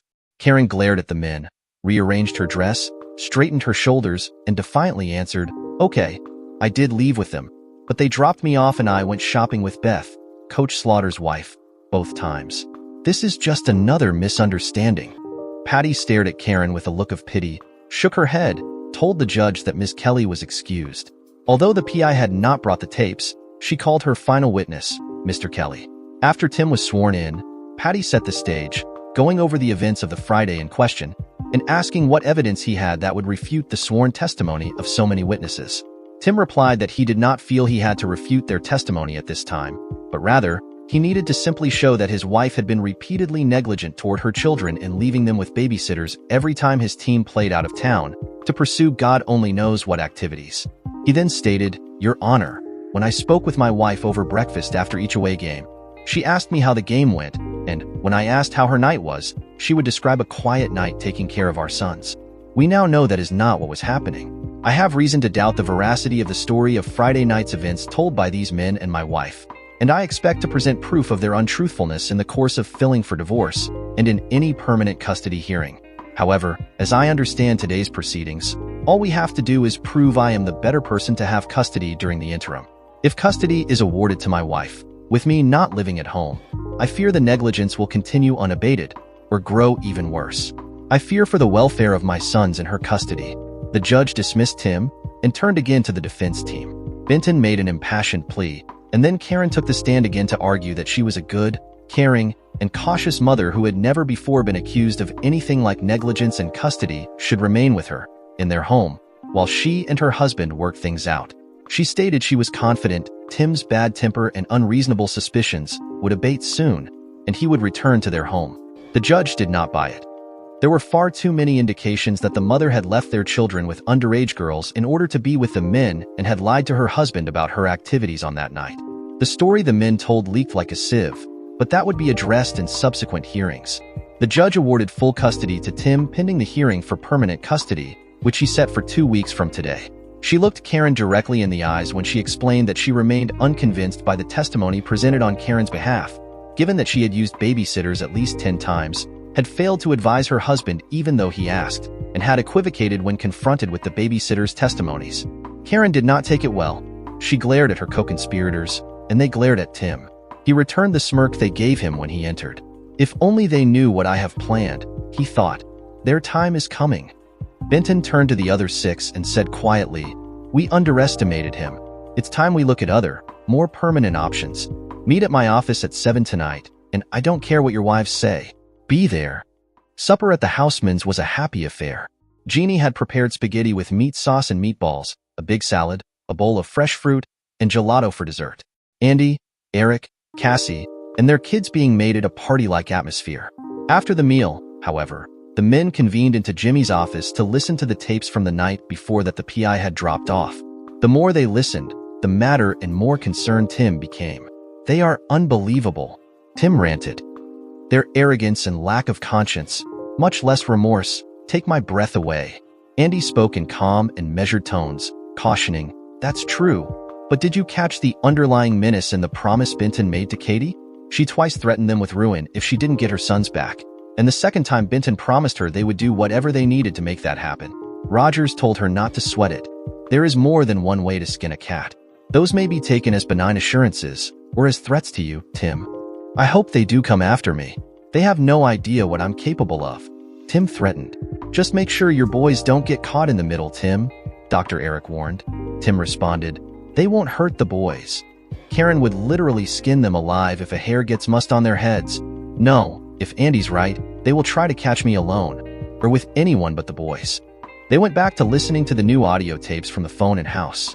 The discussion proved that they had committed the actions they swore under oath they hadn't, and that they conspired to fabricate a false narrative prior to the hearing.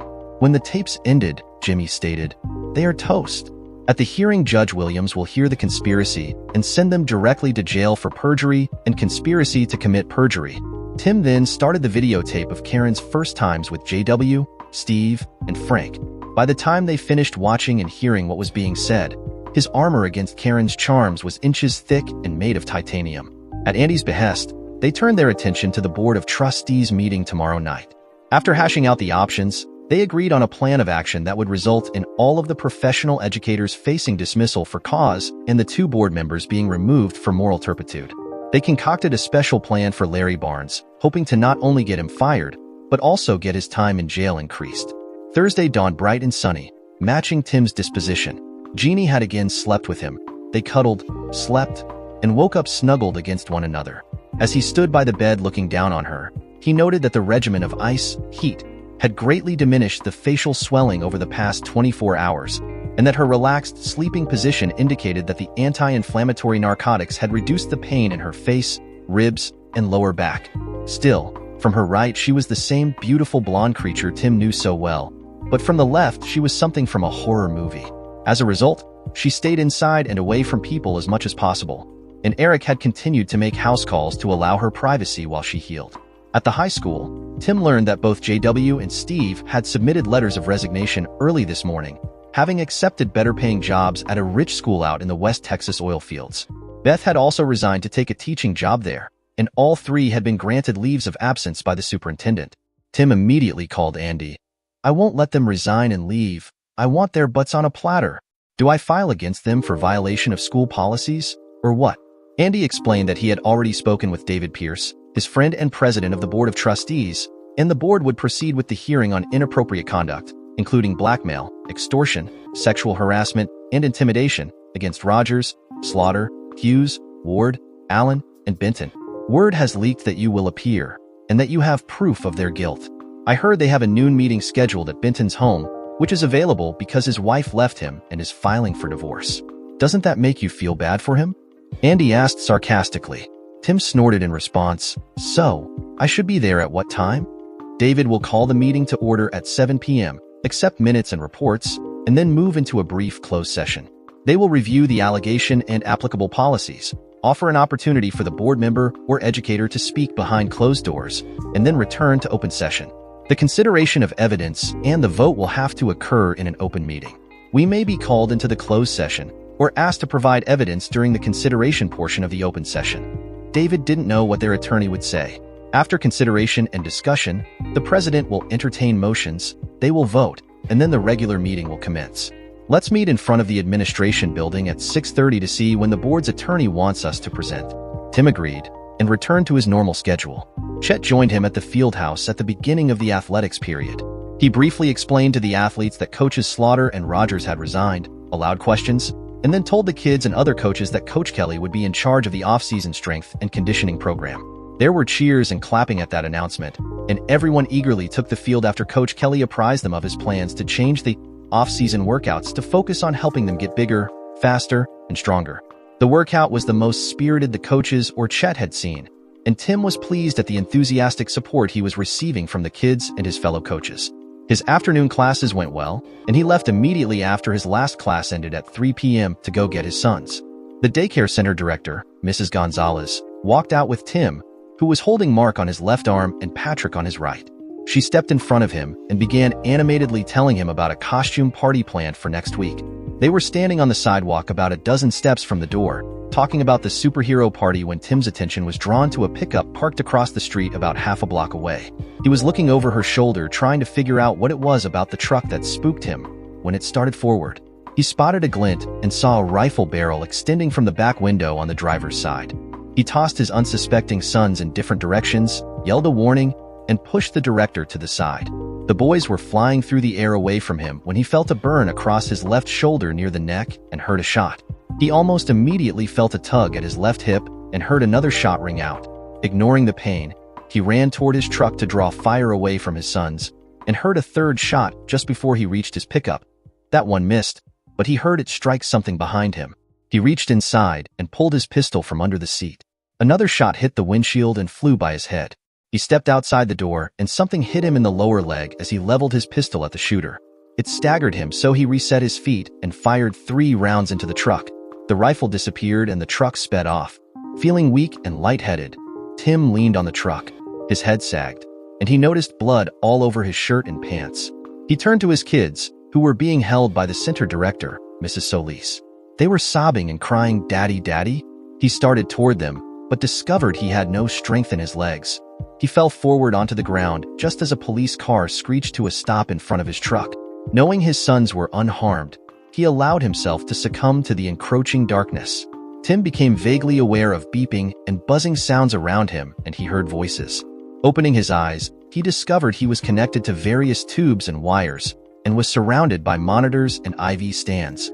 His mouth was bone-dry, and his neck and shoulder hurt when he tried to raise his head. He heard a gasp and slowly turned his head toward it. Suddenly, a hand gripped his and a female voice cried, "He's awake." He recognized Jeannie, but was confused because she wasn't wearing an eye patch, her stitches were gone, and the swelling was absent from her face. She looked so pretty, but he thought he remembered that her husband had beat her up. He tried to talk, to ask her how she was, but she shushed him and whispered that everyone was all right and he needed to rest. He closed his eyes and again succumbed to the darkness. The next time his eyes opened, he had medical people, both male and female, all around his bed. He stared at the man wearing a white coat and a nameplate who was standing closest to him. He tried to ask him why he was here, but found that words couldn't escape from his dry mouth. A female in blue scrubs placed a straw in his mouth and let him suck a small amount of water before she withdrew it. The doctor asked if he knew why he was here. Tim's foggy brain searched for a reason why a healthy man like himself would be in a hospital, but he couldn't make sense of the confusion. He croaked, "No," and the nurse gave him another sip of water. Dr. James asked him what he did remember. Tim recalled that he had a family, and that he had been picking his boys up from daycare when something happened. But what? Then it all returned. He had been shot. He blurted that out, and then asked in a panic, "Are my sons okay?" The doctor assured him they were, and then assured him that he was going to heal and be up and about in a week or two. "We're all glad to see you awake, and are pleased that you remember the event and your sons. Those are good signs, and we expect you to make a full recovery. It was touch and go for a while, due to the amount of blood you lost, but you are young, strong, and in remarkably good condition, so you have recovered nicely to this point. There will be some rehab, and you will have to recover your strength, but every day you will get better." Tim asked, "When can I see my sons?" The doctor and nurses exchanged looks, and Dr. James said, "Right now, let's concentrate on getting you stronger. We will make arrangements when you are stronger." Even weak and dazed, Tim smelled a rat. "Where are they? Who are they with?" "We don't have all the information you need about your family, Mr. Kelly. We are your medical team. However, your attorneys asked that we call when you awoke. Your sister just left to go clean up and eat. Nurse Phillips will let them know you are awake, and perhaps they will be able to provide the information you need." Tim nodded. The team started filing out while Dr. James gave instructions to Nurse Phillips, and Tim drifted back to sleep wondering why his sister was here rather than with her children on the ranch between Carrizo Springs and Catarina. The sound of familiar voices nearby brought him slowly back to consciousness. He heard a medical person describing his condition. He's still weak from the blood loss, but the infected wound in his leg is responding nicely to the antibiotic drip. The other wounds are doing well, and we are cautiously optimistic, but he needs lots of rest. I can allow you 15 minutes with him, but then you will need to leave. Can I stay? I promise I won't keep him from resting, but I want to keep an eye on him, like I have since he was shot, asked a female voice he seemed to recognize. Opening his eyes slightly, Tim took stock of the people in his room: Patty, Jimmy, Andy, and Jeannie. His puzzled brain wondered why his wife wasn't here, but then his memory returned, accompanied by a series of beeps and alarm sounds from the equipment around him. The nurse hurried to his side, but the sounds subsided as he focused on the friends gathered in his room. "It's good to see you," he croaked. "Thanks for coming to see me." The nurse allowed him to sip water through a straw, and he saw tears in the eyes of each of his friends. "We thought we lost you," Patty said quietly. With a weak grin, Tim replied, "I'm tougher than a few bullets.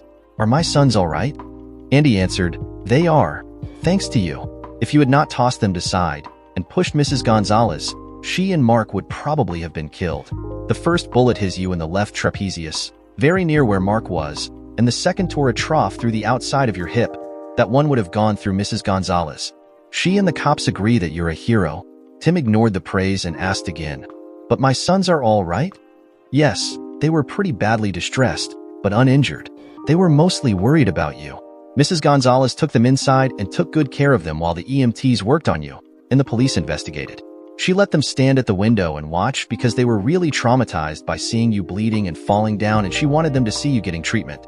They calmed down when your wife came. and she took them with her when the ambulance carried you away." Seeing Tim's anger at that disclosure, he continued his explanation. "I know you don't want them with her, but in all the confusion she swooped in and took them away. We talked with the police about the custody order and considered having the judge take them away from her. We, of course, would have loved to keep them for you, but we knew that wouldn't be allowed. Under the circumstances, we felt their mother was the better choice. It was her or the state, Tim, and state care for traumatized children doesn't really exist. So, her boyfriends try to kill me, almost killing Mark too, and she most fortunately appears right after the shooting to take the boys. And you think that is a good idea? What the hell?" Tim asked. Ignoring Tim's question, Jimmy asked, "You saw the shooters? That's good, because the police should be here soon to interview you. They already know one of the persons involved, but not who the shooter was." The anger spreading across Tim's face was alarming, and the machines responded with alarms of their own. The nurse shooed the 3 attorneys out, but agreed to let his sister stay if she agreed to help keep Tim calm. "So you're the sister who has been staying with me day and night?" Tim asked. "That was the only way they would let me come into your room," Jeannie replied. "Well, that's interesting." He was so weak he couldn't tell what kind of face he made, but Jeannie grinned back, leaned over and gave him a gentle touch. "There's plenty of time for that when you're well. Somehow, I doubt you could hold up to my demands right now," she whispered. Taking a seat next to his bed, Jeannie asked, "How are you feeling, really?" "Pretty decent for someone who has been shot 3 times. I think that might be because of whatever is in the drip, though." There was a light knock on the door, and 2 big, tall men in suits entered. One wore a badge on his belt and was carrying his Stetson hat in his hand. The other showed Tim his badge as they entered the room and identified himself. "Coach, you might remember me. My son is Abe. He was on your basketball team last year." Tim nodded and replied, "It's good to see you, Mr. Wellington. I wish the circumstances were different." Both men nodded to Jeannie, and she nodded back. The other man introduced himself as a Texas Ranger, Jim Boyd. Tim nodded at him and said, "I'd shake your hand, but I seem to have tubes running out of both hands." "We see that," Boyd replied. "Would you be able to tell us about how this happened?" "I assume you already know the fundamentals," Tim began. "I went to daycare to pick up my sons. The director followed us outside and was telling me about an upcoming party. I noticed a pickup with several people in it parked in the middle of the next block. It wasn't there when I arrived, and it seemed out of place on that residential street. So I was watching when it pulled out and started down the street toward us. The back window was rolled down, and I saw a glint of sunlight off something like a gun barrel. As it drew closer, I saw that it was a gun barrel, and it was pointed at us. I was carrying my sons, one sitting on each arm.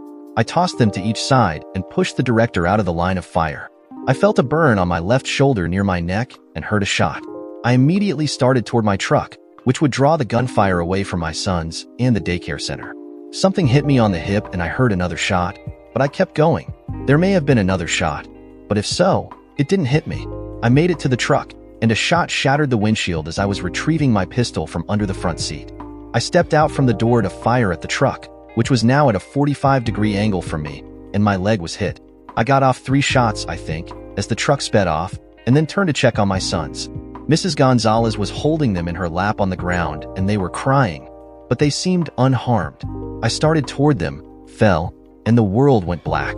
The next thing I remember is a room full of medical personnel and a bunch of beeping and purring machines. The ranger and the detective looked at each other, then the ranger stated, "You reacted very well under fire, Mr. Kelly. It is almost as if you were trained, but your records don't show military or law enforcement service. Your account matches that of the other witnesses, one of whom was watering plants in her yard across the street. The other is the daycare director." "Coach, did you see the shooter?" asked Detective Wellington. Decision time for Tim, who replied, "Not well. I was focused on the gun barrel and the threat.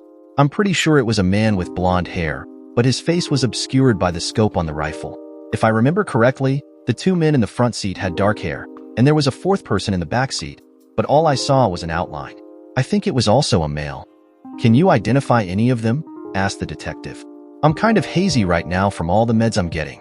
I might be able to when I'm off the painkillers, but I'm not certain," Tim responded.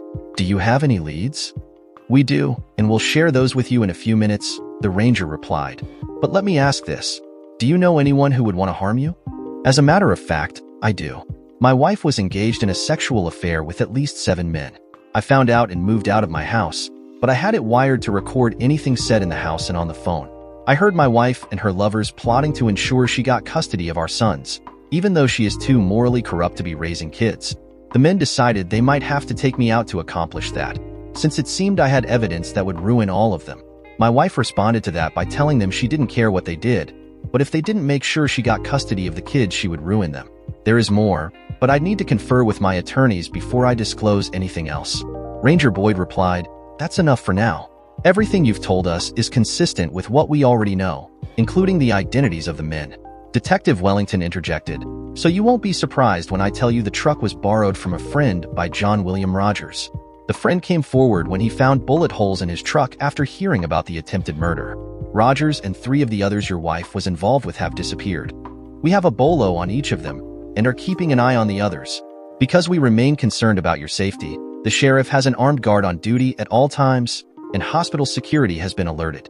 We feel you are safe here, but please be alert. If you see anyone or anyone does anything suspicious, punch the call button and our guard will be here immediately. Keep in mind that it doesn't have to be one of them. It could be an accomplice or even someone they hired. Tim nodded, then stated, "I do have a couple of questions. How is it that my wife, who had just lost custody of our children a few hours earlier, was on site to take my sons only moments after I was shot? I'm not saying she knew I would be shot, but you have to admit it is very suspicious. Also, why does she now have custody of our sons?" The detective answered, "We were suspicious about that also, but we were told that she was being comforted by a friend, a fellow teacher who lives nearby. After the hearing, they heard the sirens, they knew your boys were at the daycare center, so they rushed to the scene." Her friend backs up her story. "As to why she has custody, your friends and I talked it over. Remember, at that time we didn't know if you would live or die. We felt that your sons had already gone through enough trauma and did not need to be assigned to strangers by social services. Since they must go into state custody if a parent isn't available, we thought that their mother would be better able to console and take care of them. We all talked to her when she tried to take them, and she explained that she was going to take them to her parents' home 50 miles away, where they would be safe from whatever was happening." Wellington looked at Jeannie and then told Tim, "Coach, I know you are mad at her, and I know you have every right. My fellow officer who is your good friend filled me in. But first, that was the right decision to make under those circumstances, and second, I've never seen a woman more distraught over something. The officers had to restrain her to let the EMTs do their work to keep you alive. She was screaming, 'No, no, please Tim, don't die. I love you. I love you,' over and over.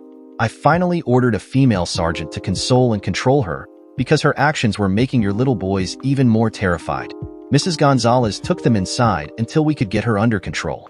When she calmed down, the boys calmed down, and they were anxious to go with her after the ambulance took you away.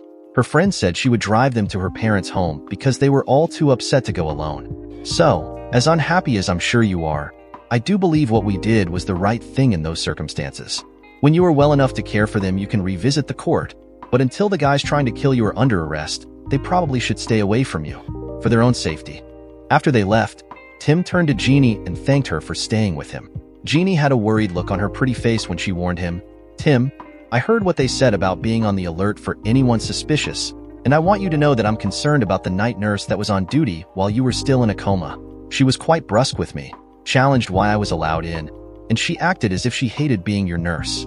All the others treat you like a hero and are very gentle with you.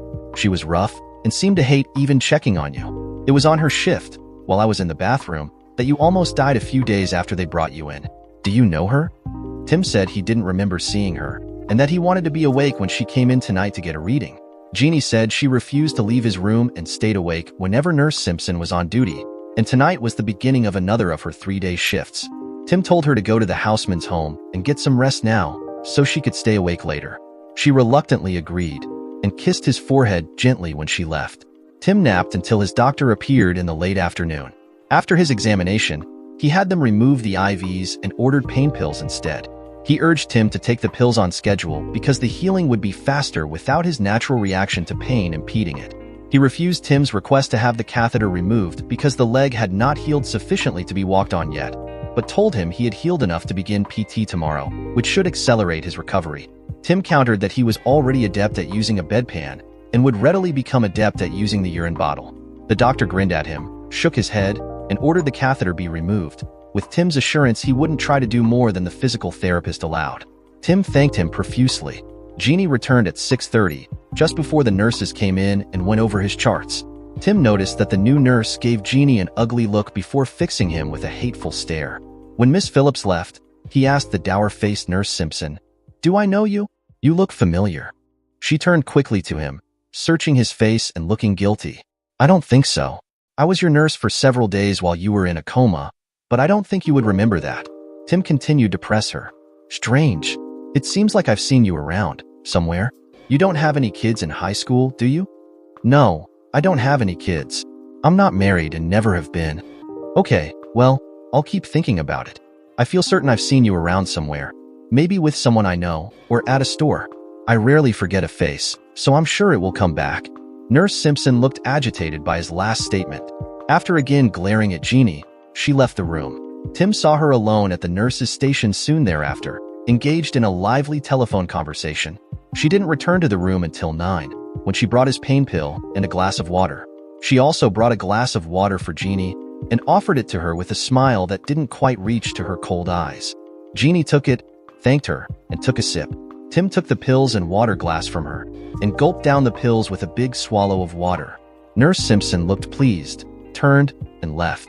Tim immediately spit the water back into his glass through the straw and produced the pills that were still in his hand. Jeannie spat the water back into her glass as well. "What do we do next?" he asked. Jeannie replied, "I'll pour the water into the plastic cups in the restroom and hide them in the shower. You hide the pills in your bed. Then we will both pass out.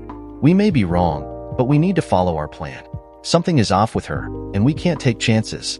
10 minutes later, Simpson returned to find Tim in his bed sleeping and Jeannie slouched in her chair, out cold. Simpson smiled, took a syringe out of her pocket, and uncovered Tim's arm to administer the injection. "What are you giving him?" asked a gruff voice from the doorway. Simpson started, recovered, and said, "Just something that will help him sleep. He needs his rest to recover and heal." "That's strange," said the voice. "There is nothing on his chart about an injection. I think I need to call the doctor for confirmation. Hand me the syringe and take a seat in the other chair." When she didn't immediately respond, he took the syringe from her hand. Tim and Jeannie opened their eyes and stared at Simpson. Tim coldly asked, "So which of the slime balls are you working with or for?" "My guess is Jeannie's husband, Larry Barnes, but perhaps Benton is paying you.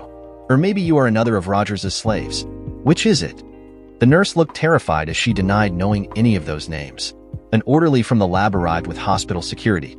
He took the syringe, the water glasses, the water, and the pills to the lab for testing. The police officer and hospital security then asked the nurse what they would find in the syringe. She refused to answer, so the officer told her, "You don't have to answer my questions. You have the right to remain silent," and read her Miranda rights. After he finished, he stated, "With your rights having been read to you, I still have to tell you that I think we will find some kind of poison or something intended to kill Mr. Kelly in the syringe, and we will find something to knock both of them out in the water, and probably in the pills too. When we do, you will be charged with attempted murder. Not only will you lose your nursing credentials, you will spend 10 to 20 years in prison. Your only hope is to come clean, and we will talk to the DA for you. But if you want a lawyer, we will haul you to jail, and then you can get your lawyer. So, which way do you want to play this?" Simpson broke down in tears for several minutes, and then defiantly shouted, "They both deserve to die. They have been having an affair. You broke Larry's heart, you witch, and then you lied and got him put in jail. And you, a-hole, you made up a lie that got Larry, JW, and Steve fired. I may go to prison, but they will kill both of you sooner or later." Tim's Irish temper got uncaged for just a moment. "You tell your boyfriend Larry that the next time we see each other he will be in the scope, and I won't miss. Got that, witch?" Jeannie stepped toward her, lowered her voice, and warned, "And if I see him first, I'm going to scratch his lying eyes out." Officer Dan smiled at threats going back and forth and told her to stand up. He handcuffed her, then called for the police team waiting outside to come pick her up and haul her to jail. When the lab team came inside, so did Detective Wellington. He thanked Tim and Jeannie for being alert and making him aware of their suspicions. "We're doubling the guards inside, and we'll have an unmarked car parked outside all night. We take her threats seriously, and so should you." Tim replied, "Oh, we do. As a result, I want my pistol or another pistol in my bed from this minute forward. Can you make that happen?" After looking around to make sure no one was in sight, Wellington pulled a pistol out of his leg holster and handed it to Tim. "Keep it hidden, and please do not tell anyone where you got this." "I will, I won't, and thank." Tim responded. "Now, Where are you in the investigation? Who are you looking for, and have you found any of them? The detective responded, No, but we have a bolo on all four. Their homes are being watched, and so are their known associates. The four suspects are Barnes, Rogers, Slaughter, and Benton. Your wife and sons are with her parents, and the police there have her under both surveillance and protection.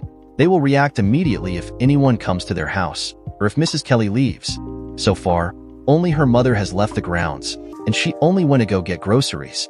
We received a wiretap order for the phones of all 8 suspects, including your wife, earlier today, and those have been initiated. With a penetrating stare, Wellington asked, You sure you didn't recognize the shooter or anyone else in the pickup? That would help motivate the search for the assassins. Without breaking eye contact, Kelly responded, If I told you he looked a lot like Larry Barnes, but I couldn't see his whole face because of the scope, that wouldn't change anything, would it? He's already a suspect, and so are the other 3 I think might have been in the truck. Give me another day or 2. Maybe, if I really saw them well, it will come back. Wellington said he would keep them informed and left. Jeannie asked, Was it Larry who shot you? Tim replied that he wasn't certain, but motioned her to come near. He pulled her ear near his mouth and said, Yes, he was the shooter. Rogers, Benton, and Slaughter were in the truck watching. He pushed her gently away and warned her, I'm as concerned about you as I am about me. If Larry is involved, and I'm sure he is, he will come after you too. Heck, he's probably more pissed at you than me, so don't go anywhere without an armed escort, okay? The days passed quickly due to PT twice a day and a steady stream of friends and well-wishers with which to interact. The principal, various teachers and students, several parents, his friend Chet, and the president of the board of trustees all stopped by. Every member of the basketball team stopped by, as did most of the football players and track athletes he had coached over his 2 years there. His attorneys alternated days, but Jeannie, his new rock, stayed at his side except when she needed to clean up and change clothes. Due to the threat made by Nurse Simpson, she rode to and from the houseman's home with a pair of Leos, who escorted her inside as well. Tim's parents and his brothers and sister had come and stayed for 2 days, so the nurses knew that Jeannie was not his sister. The head nurse asked him with a grin if it was all right for her to stay, even though she wasn't family. After that, she was accepted in a wifely role, and was provided with a rollaway bed and meals by the friendly nurses, techs, and orderlies. The person who remained noticeably absent was his loving wife, who neither came by nor called. On the 4th day, Tim called his in-laws' house and got his father-in-law. Good afternoon, Gramps. How are you? Tim? I'm fine. We have Karen and the boys with us, away from all the danger. They are doing well, and so is Mother. The real question is, how are you? We heard you survived and had begun to improve, but haven't heard anything else in a couple of days. I don't understand why you haven't heard anything. Karen is listed as my spouse, so she can get updates from the nurses station day or night, and you, your wife, my sons, and Karen are all on my family list, so you can come see me at any time. In fact, I'd like to see my sons soon, very soon. I'm up and about now, doing PT, and getting close to being released. I think seeing me like this would help them get over their last remembrance of me, laying there bleeding with emergency personnel all over me. You know, after being shot by Karen's friends. Tim heard his FIL gasp, and when he responded his voice cracked with emotion. We're not sure they are ready for that, he replied. They are still traumatized by what they saw. Maybe later would be better. Okay, then let me talk to them and reassure them I'm all right, Tim said in a commanding manner. The line grew quiet, but Tim heard whispering, and then his FIL said, Call back tomorrow. We'll see about it then. Tim had enough. How's about an alternative to that plan? If you don't allow me to talk to my sons now, the police will be there tomorrow to take the kids and arrest Karen for violating the custody order, and none of you will ever see them again. Which do you prefer? All I have to do is cut my lawyers loose, and you'll be in a world of hurt. Or, you can let me talk to my sons, and bring them to see me tomorrow. Which route do you prefer? The line went quiet again, and then he heard Karen say, Patrick, your daddy is on the phone. Would you like to talk to him? Patrick shrieked, grabbed the phone, and started talking a mile a minute. Daddy, are you all right? You were shot by bad men, and you were bleeding. We were so scared, and they wouldn't let us come to you. They said you might die. Are you okay now? In the background, Tim could hear Mark saying, I want to talk to my daddy too. I want to tell him I love him, and I want to hug him and make him well. Tears filled his eyes, but Tim responded with equal enthusiasm to Patrick. Daddy is doing good. Those bad men hurt him and made him bleed, but he's getting well, and the bad people are going to get caught by the police. They're going to prison for a long, long time. Daddy wants to see his boys. When are you coming to see me? I have to stay here for a few more days, but soon I'll be going home, and I'll come get my boys so we can all be together. Would you like that? Patrick screamed, yes. Daddy is getting to go home, and he's coming to get us so we can all be together. Patrick, can I talk to Mark now? Tim asked as soon as Patrick calmed down. Mark took the phone and very solemnly said, Hi, Daddy. I love you. When I come see you, I'll bring my doctor's kit, and I'll make you all well. Thank you, my special little one. I know you are such a great doctor that you can fix me up right away. When are you coming to see me? When are we going to see my daddy, Mommy? He wants me to come make him well. Soon, baby, soon. Can I talk to Daddy now? Daddy, Mommy wants to talk to you now. I love you, Daddy. I love you too, Mark. Be a good boy. Tim, can we talk? Asked the timorous voice of his wife. The boys are in the living room with Mom and Dad now. What do you want to talk about, Karen? Tim replied coolly. Tim, I can't tell you how sorry I am about all this, Karen said in a quivering voice. He could tell she was barely under control, but Tim couldn't help himself. What exactly are you sorry about, Karen? Are you sorry that you betrayed our marriage and family with those nasty scumsuckers? Or are you sorry I found out? Are you sorry your boyfriend shot me? Or that they only wounded me? Tell me what exactly you are sorry about, Karen. All of it. Everything. I can't believe it all happened. But I know it did. Would you like to see the videos, Karen? Tim interjected. If you can't believe it all happened, would you like to see the movie you were making with those creeps? Would that help you remember, Karen? Because it sure makes it easy for me to remember. Tim, how do you know about that? Karen asked in disbelief. I warned you that I knew everything. I told you your only chance was to tell me the truth, and still you lied to me. I don't know which makes me madder. You screwing all those a-holes, your blatant lying with a straight face, or your lack of respect for our marriage. But this I guarantee. You and each of your boyfriends will deeply regret what you've done. When I get through with you. Tim paused because Jeannie was putting her finger over his lips and shaking her head. He realized then that Jeannie was reminding him that the conversation is being recorded by law enforcement. He'd already screwed up referencing the movie. Threatening bodily harm would not be wise either. After a deep breath, Tim began in a calm voice. I'm sorry, Karen. I lost my temper. I promise I'll settle down now. What did you really want to talk about? Oh, Tim. Oh, I'm such an idiot. I'm so sorry. Karen cried. I know, Karen, I know, Tim interrupted. Let's leave your self-recriminations for a while and talk about something else. Can you bring the boys to see me tomorrow? I'd love to see them. That's what I wanted to tell you, honey. I want to, but I'm afraid. The men who shot you are still hunting for you, and I'm afraid the boys will get hurt. Can't you see that? I don't mean to keep them from you, but I'm afraid. Why, Karen? How would you know that they continue hunting for me? Have you talked to them? Tim asked. Karen remained silent just a little too long, so Tim continued. If you have and don't report it, you are an accessory after the fact to attempted murder. That means you won't see your sons again until they are grown men. If they even want to see their convicted felon of a mother after 20 years. Think about that for a moment. Now, have you been talking to them? No use lying. I'll get a court order for your parents' phone records before the next custody hearing, and I'll tell the Rangers if you have. Tim, I swear I haven't called them. Barry called me here at home the night after you were shot and told me they had taken care of my problem permanently. My parents were right beside me, so I tried to make it sound like a friendly chat. I told him that you had been shot 3 times and had to have multiple surgeries, but were expected to recover. He cussed and told me not to worry. They would come up with another plan. I told them in my most sincere voice that I love you and am praying that you fully recover, and that they should too. He laughed, repeated it out loud, and some others in the room with him laughed. He said, sure, babe, we understand, and hung up. Day before yesterday they called again, and JW told me that Larry had someone in the hospital that would take care of your problem soon. No one was around except the boys, who were playing in the other room. I told him that I did not ever say I wanted you hurt, and that they should stop whatever they had planned immediately. He laughed, said if I had changed my mind they would call it off, told me he would see me soon, and hung up. And then, my loving wife, I assume you called the police and reported that another attempt would be made on my life by someone in the hospital, right? Tim queried, knowing the answer but wanting it on tape. No.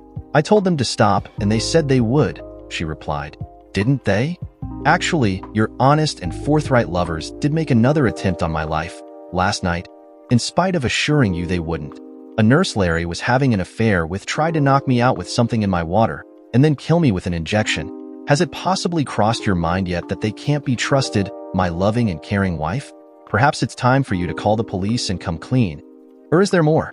After a brief hesitation, Karen answered, they called me again today to tell me the effort in the hospital failed, but they were going to keep trying. I was the only one here, and I screamed at them to stop, that I don't want you hurt. I told them again that I love you, and I want us to remain married and grow old together, and I pleaded with them to leave you alone. They laughed at me, said they wouldn't stop until you're dead, and told me they would be by soon to get me. I told them I wouldn't go, and JW said, oh yes you will, or he won't be the only one dead. Then he told me I would love Mexico. I cried and told him no, I won't go, but they hung up on me. And then you called the police, right? You are concerned about the safety of our sons, so you called the police and informed them that you had been told of another plot to murder someone, and deadly threats were made against you and your family. Is that right? Tim pushed her. Karen started sobbing loudly. Tim let her cry for a couple of minutes, and then redirected. So, did you call the police about this third threatening call? Sniffle, sniffle. No, I'm afraid of them. If I tell the police, they may kill me. So, your lovers, for whom you betrayed your marriage vows and family, are now threatening to kill you and maybe our sons and your parents if you won't go to Mexico to live with them? Damn, Karen. You are one fine judge of character. What the hell happened to the good Catholic girl I married? Did they screw every bit of character, every bit of morality, right out of you? I don't understand. Karen's sobbing resumed. Tim listened for a few minutes before telling her, I'm going to give you an hour to compose yourself and make the call. When I call back, I'd better be able to talk to a police officer or have already spoken to a police officer. One more thing, Karen. If any harm comes to my sons, you and your sex buddies will be sleeping with the fishes, but not before unspeakable things happen to you. Do you understand me? The sobbing turned to wailing. Tim loudly proclaimed, 1 hour, into the phone and hung up. Jeannie calmly spoke to Tim, reminding him that his sons were under surveillance and anyone coming near them would be arrested, so they were safe. She also reminded him that the phones were tapped, so he needed to stay calm and not make threats. He shook his head, took a deep breath, and told her he would do better from now on. Andy came into the room just as Tim hobbled back from the bathroom with his walker. Jeannie hugged him, told him to take good care of her patient, while she went to the houseman's to clean up and change clothes. Tim told her to eat a good meal also, but she laughingly responded that she likes eating the hospital food because she was losing weight. Tim noticeably eyed her up and down while she was standing in the doorway and said, well, don't lose any more. You are pretty much perfect just like this. Jeannie rolled her eyes, gave him a dismissive hand gesture, and sashayed out the door and out of sight. The female officer assigned to protect her gave him a smirk and then followed along. Andy and Tim watched Jeannie walk away, her magnificent body swaying, and Andy said, she really is nearly perfect, isn't she? If she wasn't the sweetest person on earth and already stuck on one of my friends, I'd be dreaming after her all day and night. Tim said, yes, she is the sweetest person on earth and she is married, but neither keeps me from lusting after that amazing body of hers.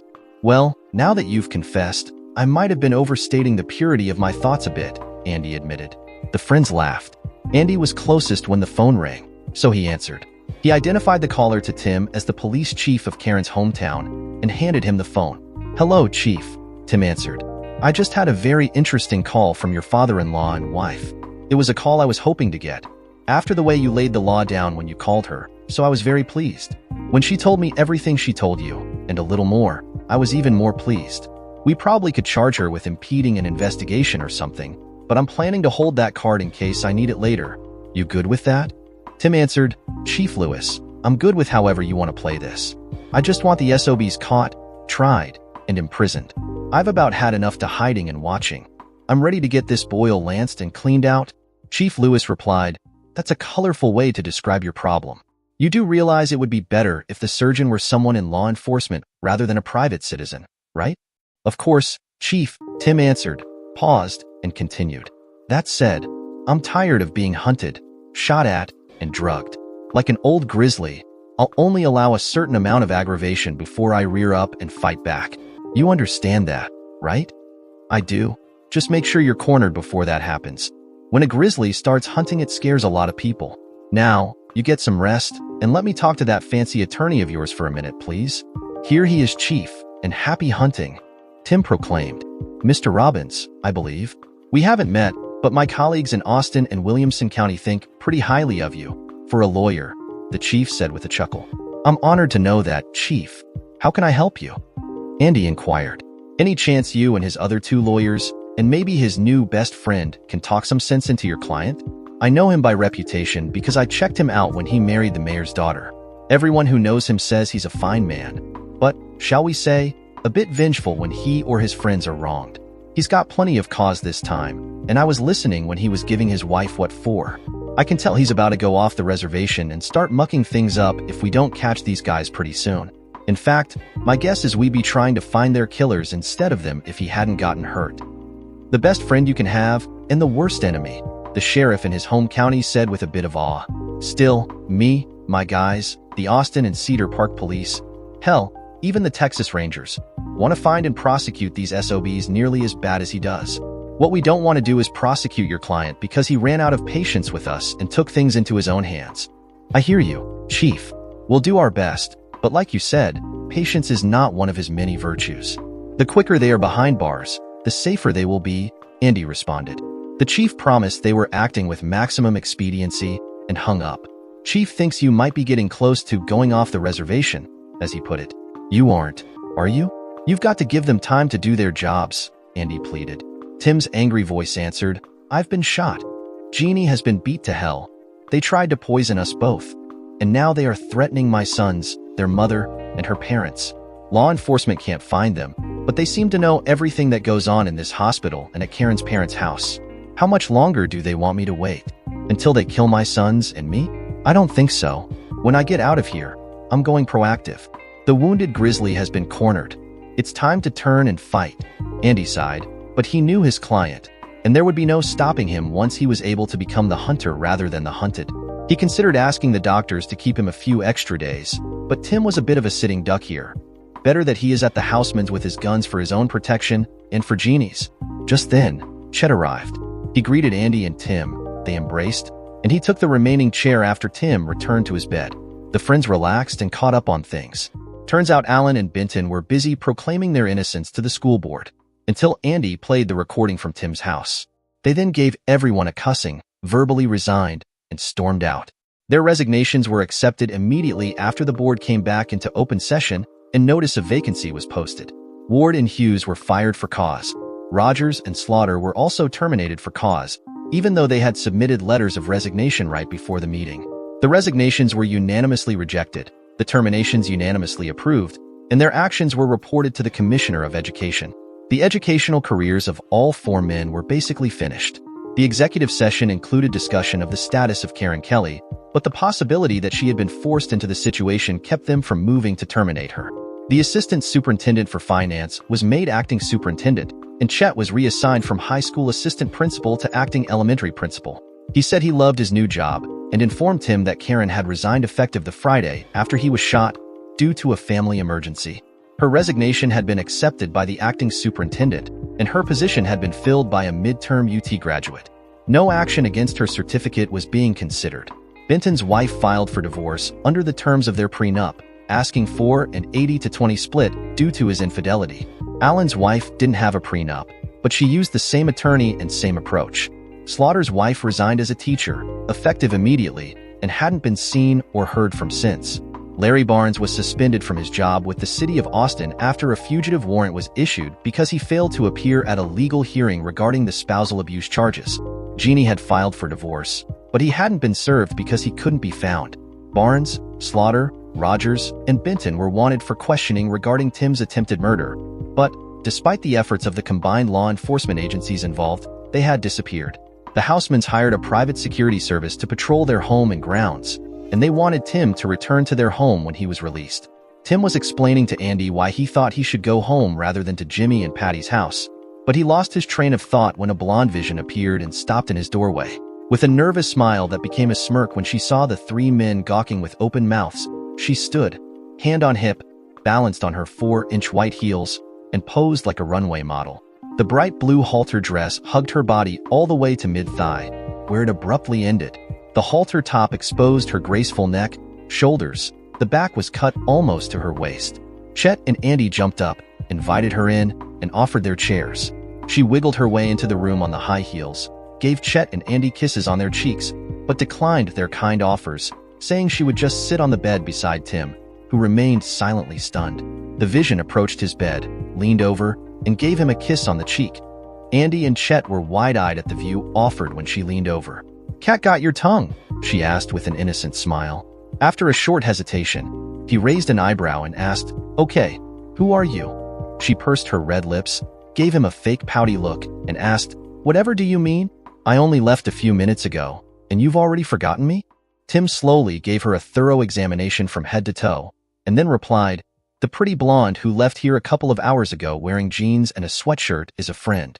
I've known her for 2 years, but I've never seen her wear high heels or red lipstick, and I don't think she even owns a short, slinky blue dress like that. So, who are you?"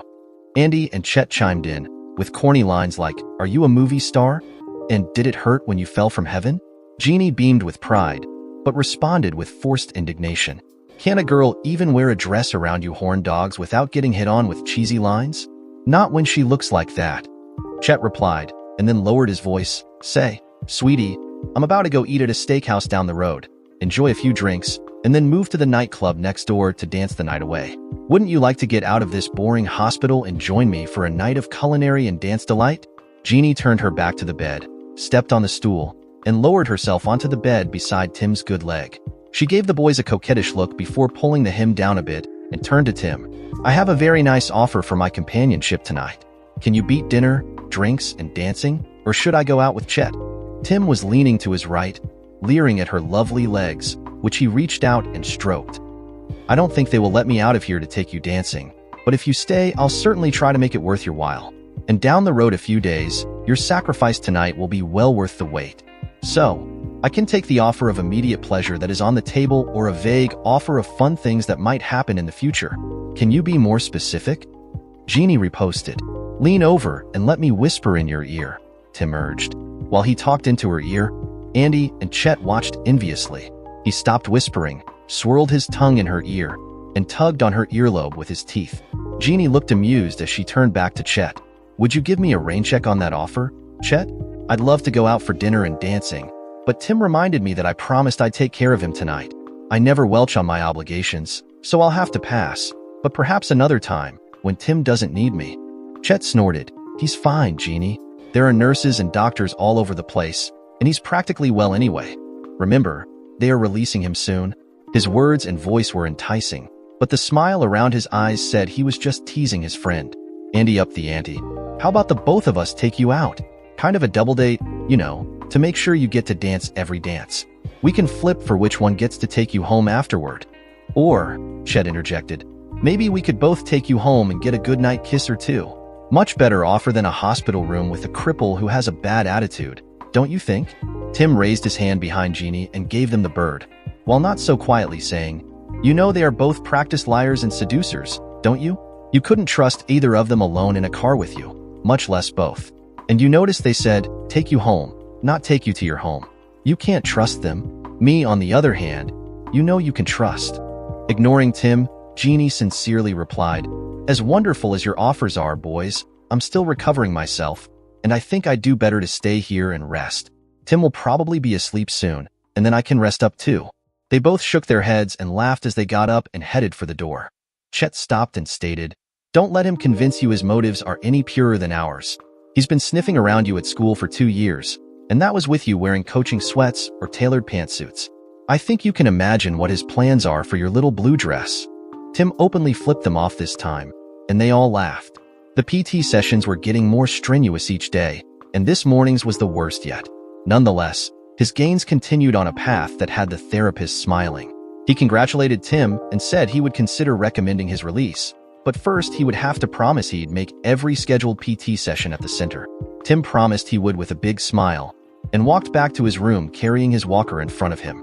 That drew a dirty look from the charge nurse, but a smile from the young tech and aide who had been caring for him. He raised one hand in a wave, curled the walker with the other, winked, and said, "As much as I have enjoyed all the care and attention, I'm about to blow this joint, but I'll never forget you guys." He walked down the main corridor and turned the corner toward his room. The deputy sheriff who served as his guard nodded to him as he passed, and he saw another officer in a different uniform at the end of the corridor. As he neared his room, he saw his father-in-law standing in the doorway.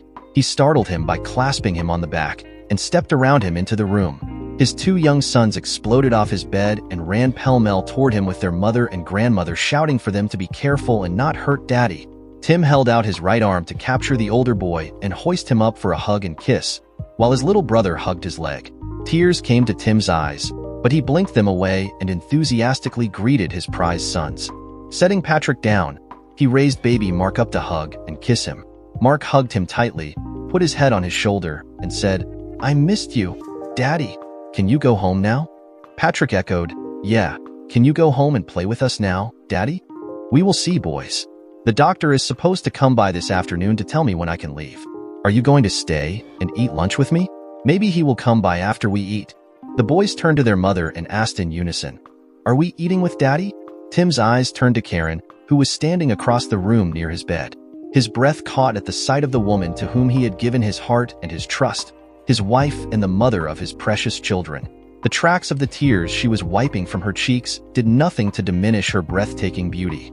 Her honey-golden hair framing her beautiful face and falling to her shoulders, her body draped in an emerald green dress that matched her eyes, she looked as alluring and innocent as she had looked on the day they met. An ice pick struck Tim's heart when the memories of her betrayal assaulted his conscious mind, and he involuntarily grimaced.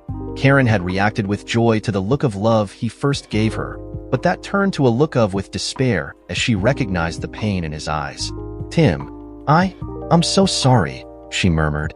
Pushing the pain back, he jovially replied, "Hi, Karen. How are you? Thanks for bringing my guys by to see me like this.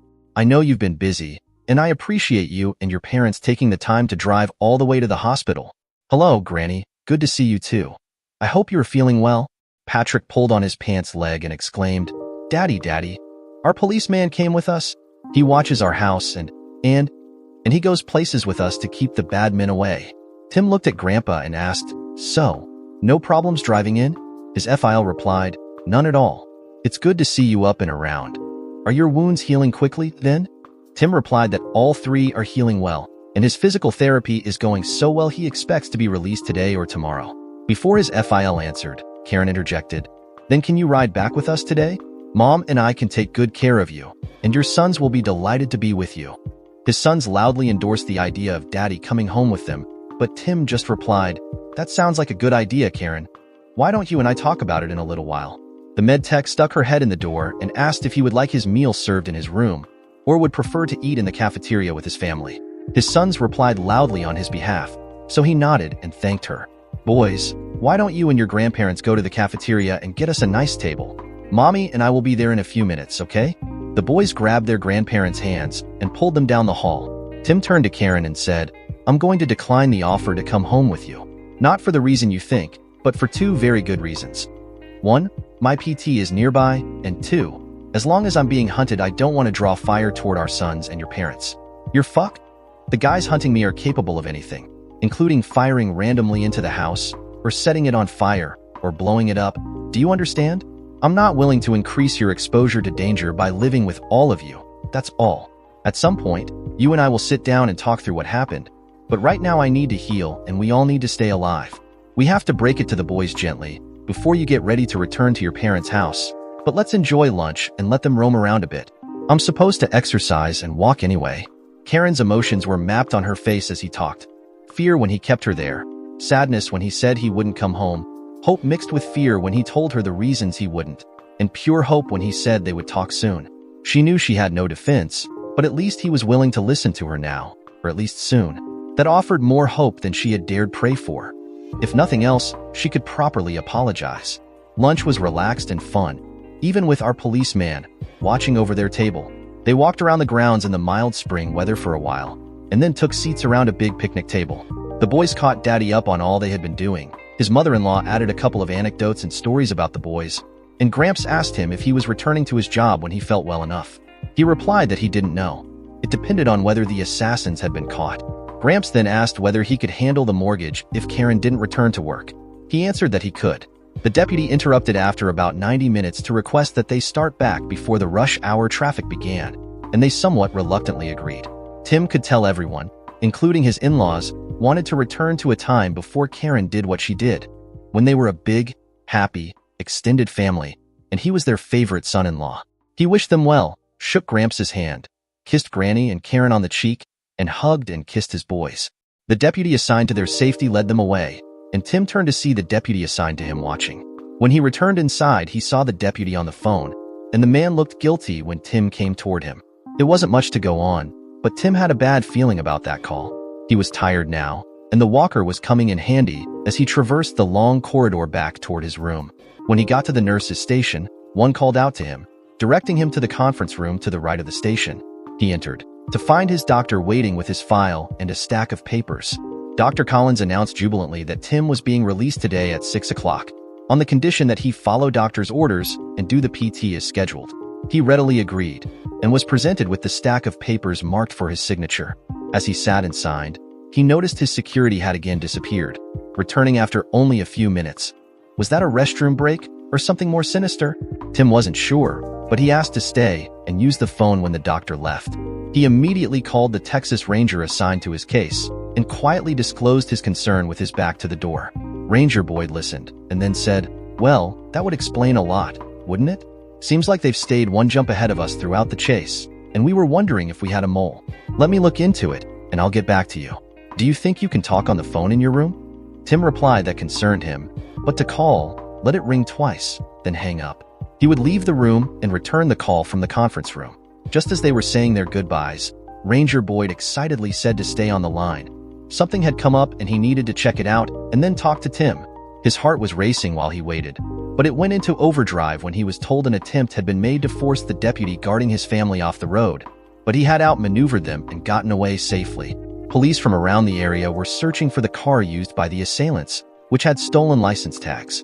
"Tim, I think this validates our concern. Stick tight, I'm 10 minutes away," the ranger commanded. Fury blurred Tim's vision, and then heightened all his senses. He took a breath, and then called the deputy posted outside into the conference room. "I have some good news for you, Deputy Jackson," Tim said using his happy voice and holding the door open with his bad arm. "I'm sure your family will be excited to know you won't have to keep guarding me." When the deputy brushed past him, Tim released the door and used his good hand to take the pistol from the holster on the deputy's hip.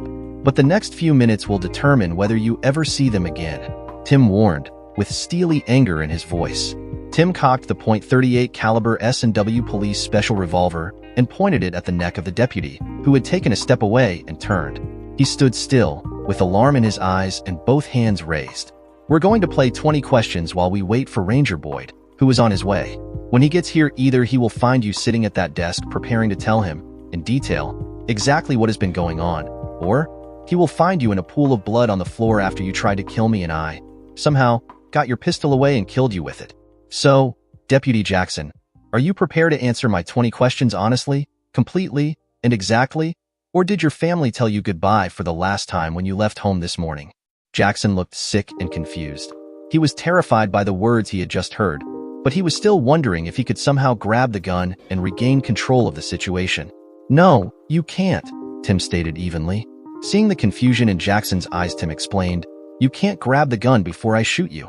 So don't keep asking yourself if you can. You can probably tell that I've already taken up all the slack on the trigger, so even a flinch from you results in your death." Jackson's shoulders slumped as he accepted his situation. Tim responded, "Take a seat, and keep your hands on the desk, palms down, and let's get started." Jackson complied, and Tim said, "Answer honestly, completely, and exactly, or else.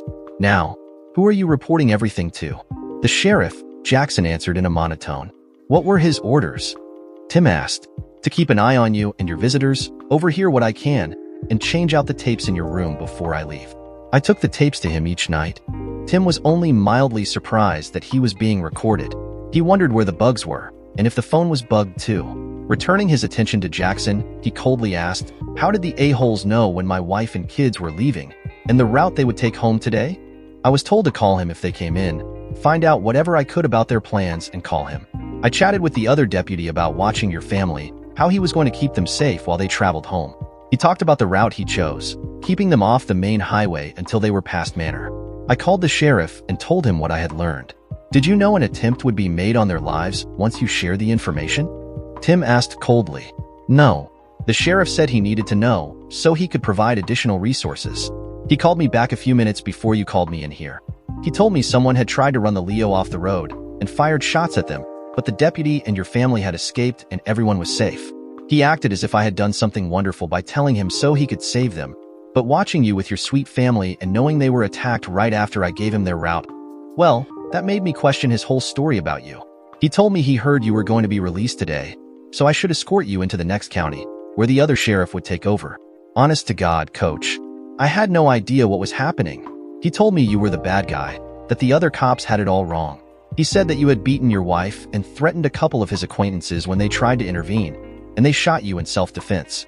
Knowing what I know now about you, your family, and your friends, that doesn't seem plausible. I know you won't believe me now, but I was going to talk to the task force leader from Cedar Park tonight, get his story, and then tell him I've been spying on you for the sheriff. Tim heard Ranger Boyd asking the nurses where he was. He quickly handed the revolver back to Officer Jackson, told him to holster it, and took a seat. Jackson looked surprised until Tim greeted the ranger with, "Jim, Officer Jackson has some things he'd like to tell you. He's already told me, and they validate our suspicions." Tim listened while the Elios talked about Sheriff Collins's instructions, disclosed where the recording devices were located, how Collins explained the need to tape Tim, and about the deputy who had the night shift. Boyd asked Jackson why he was assigned to this duty. Jackson said he didn't know, but it was the best assignment he'd gotten since he joined over a year ago. He had been assigned night patrol in the eastern part of the county for the past 9 months, even though he lived west of Cedar Park near Jonestown. Boyd asked if Jackson had ever had suspicions about the sheriff. He snorted, shook his head, and said, "Yeah, he just seems slimy. My dad and grandfather both served as sheriffs in West Texas, so I grew up around law enforcement. My dad warned me about his reputation when I applied for this job, but my wife was raised on Lake Travis and all her family is around Jonestown, so I took the job." 2 months later at the department Christmas party, the pot-bellied old fart started hitting on Jennifer, right in front of his wife and everyone else. When January arrived, my new duty was assigned and I found myself with the night shift around Taylor. My wife was pissed at me being gone 4 nights a week, but I told her it would only be for 6 months while I got established. She has continued acting as if she is always mad at me, and our marriage is hanging by a thread. I blame it on that a-hole, and now that I know he's crooked, I'll do anything I can to help bring him down. I'm convinced he used the information I provided to stage the attack on Coach Kelly's family. Tim was listening carefully, but part of his mind was on one of the films he had in his possession but had not watched. It was titled Jennifer J.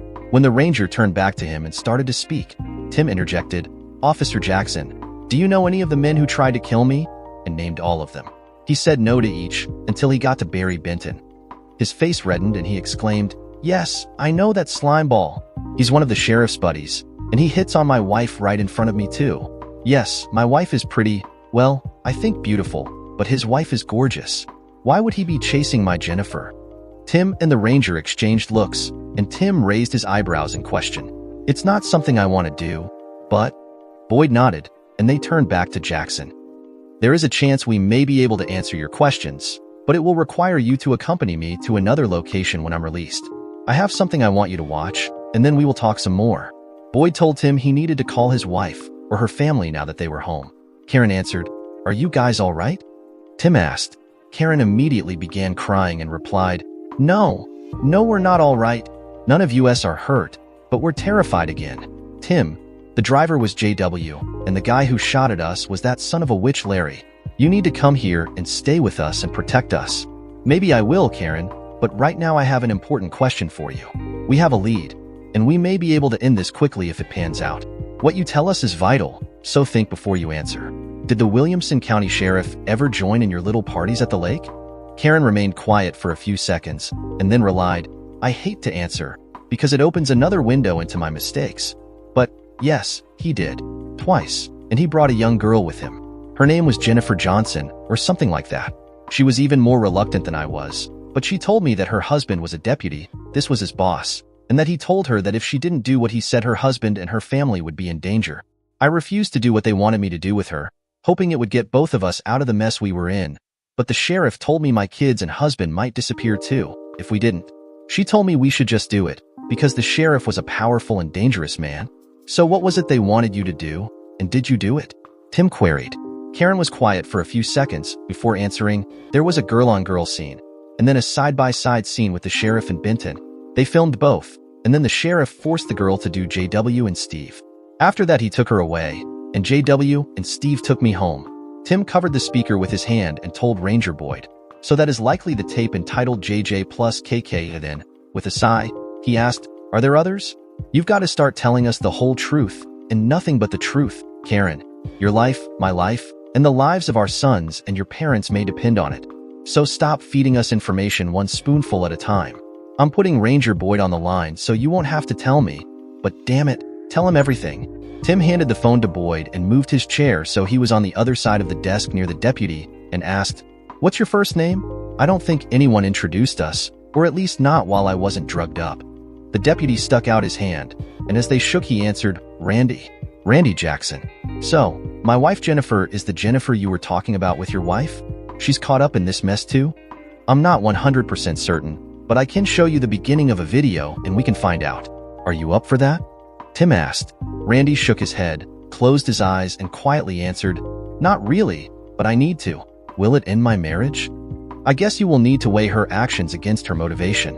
Karen says the sheriff threatened to disappear you and your daughter if she didn't do as instructed.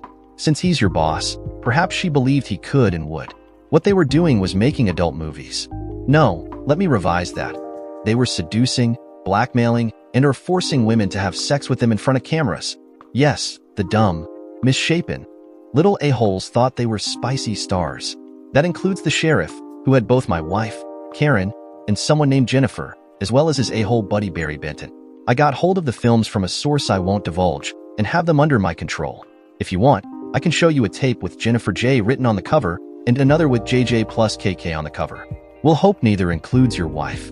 Boyd had ended his call with Karen, and was listening to the last part. "Deputy, the Jennifer in the films is described as a slender 5 feet, 9 inches brunette with long hair, an olive complexion, but sky blue eyes." He paused when he saw grief flood Jackson's face and exclaimed, "Well, damn. Randy, we need a plan to bring your a-hole sheriff down and put him in prison with Bubba and his cop-hating friends, and we need to bring the 4 would-be assassins to justice. Any thoughts on how we can accomplish those things?" Tim asked. The sorrow on Jackson's face transformed into anger, or hate, or angry hate. He looked at Boyd and Kelly and replied, "I may have, but it requires you and I to take a chance on getting killed, and it relies on Ranger Boyd and whomever he can trust. This plan is based on his orders to me. Take Coach home in my Ford, or if he is going into Travis County, have their deputy meet me there. I'm supposed to inform him a couple of hours before we leave, so he can make sure we make it safely, and then follow the route he has already given me. It's back roads, and I'm all but certain something will happen along that route that will result in both of us being killed, but I don't know how. If we do as instructed, Ranger Boyd, what can we do to make sure we don't get killed?" Boyd instructed Jackson and Kelly to decide on the weapons they would need while he made call to his captain. After about 10 minutes, he asked what they would need. He told the captain, and then told them the armaments would arrive within an hour. Tim leaned forward in his chair, fixed his gaze on Randy, and said, "Are you sure you want to do this? They want me, not you. I can drive myself home, and you, the Rangers, and whoever else can provide support. You don't need to take me. Coach, I have a feeling the sheriff wants both of us out of the way, and regardless, I'm going to do my duty and get you home safely. If we're together, we have a better chance. 2 sets of eyes, 2 sets of guns. Assuming you can hold a gun and fire it. Can you?" Tim smirked, cocked his eyebrow, and nodded in the affirmative. Ranger Boyd agreed, and they set about setting their trap. The wiretap on the sheriff's phone was approved and implemented, after which Deputy Jackson baited the trap with a phone call to the sheriff. Per the Rangers' instructions, they would start for Tim's home at 5 p.m., which gave the Rangers time to prepare a helicopter and get in position. It also provided time for the sheriff to plan the ambush with his several accomplices, but that was part of the plan. Permission for the wiretap required a little arm twisting, given that it was on the phone of an elected law enforcement officer, but it proved invaluable. Randy was right. The sheriff wanted him and Tim dead, because they intended to use both Jennifer and Karen to service more elected officials and make more adult films before they were sold to the highest bidder. The Rangers' leadership in Austin argued about whether they already had enough to convict and should not subject Tim and Randy to the danger, or whether it was necessary to actually entrap the other outlaws in the act of attempted murder. Tim feared that the a-holes still on the loose, Robertson, Sauer, Benton, Barnes, and Hughes, would never be caught if they simply arrested the sheriff and insisted they carry out the plan. His viewpoint carried the day, and they left the parking lot, well-armed and vigilant, at exactly 4 p.m. Before they left, the ranger, for the purpose of self-protection on this trip, deputized him. They expected the ambush along the winding and sparsely settled portion of the back road they took, but they were nearly to Cedar Park when the helicopter informed them that a large pickup on a side road had started moving when their car came in sight, and was now well situated behind brush near the highway. They could either fire from their hiding place, or try to T-bone the deputy's car at the intersection. The truck was on their right. Tim adjusted himself sideways on the seat so he could fire the semi-automatic rifle out the passenger window. He kept the rifle inside the car, but with the barrel ready to be thrust through the open window, and quickly fired. His position was not favored by his injured left arm, but he ignored the pain and focused on responding to the danger. Their attack was combined. They sped out of hiding in a 4x4 crew cab truck with a huge pipe bumper and grill guard, and the backseat passenger opened fire on Tim and Randy as soon as they broke from behind the brush. Randy braked hard and steered left to give Tim the best shot. He sprayed the truck, aiming to hit the driver, and the truck veered to the right, passing right in front of them and into the bar ditch across the road. The driver kept sufficient control to make a left turn and proceed down the ditch away from them. As he sighted the rifle on the truck, Tim saw that JW was driving and Sauer was in the passenger seat. The gunman pulled his AR inside and ducked when bullets hit the truck, but not before Tim and Randy saw it was Barnes. The truck sped away and turned to the right a quarter-mile down the road. Randy backed up to the intersection and made a cop turn, and then accelerated after the would-be assassins.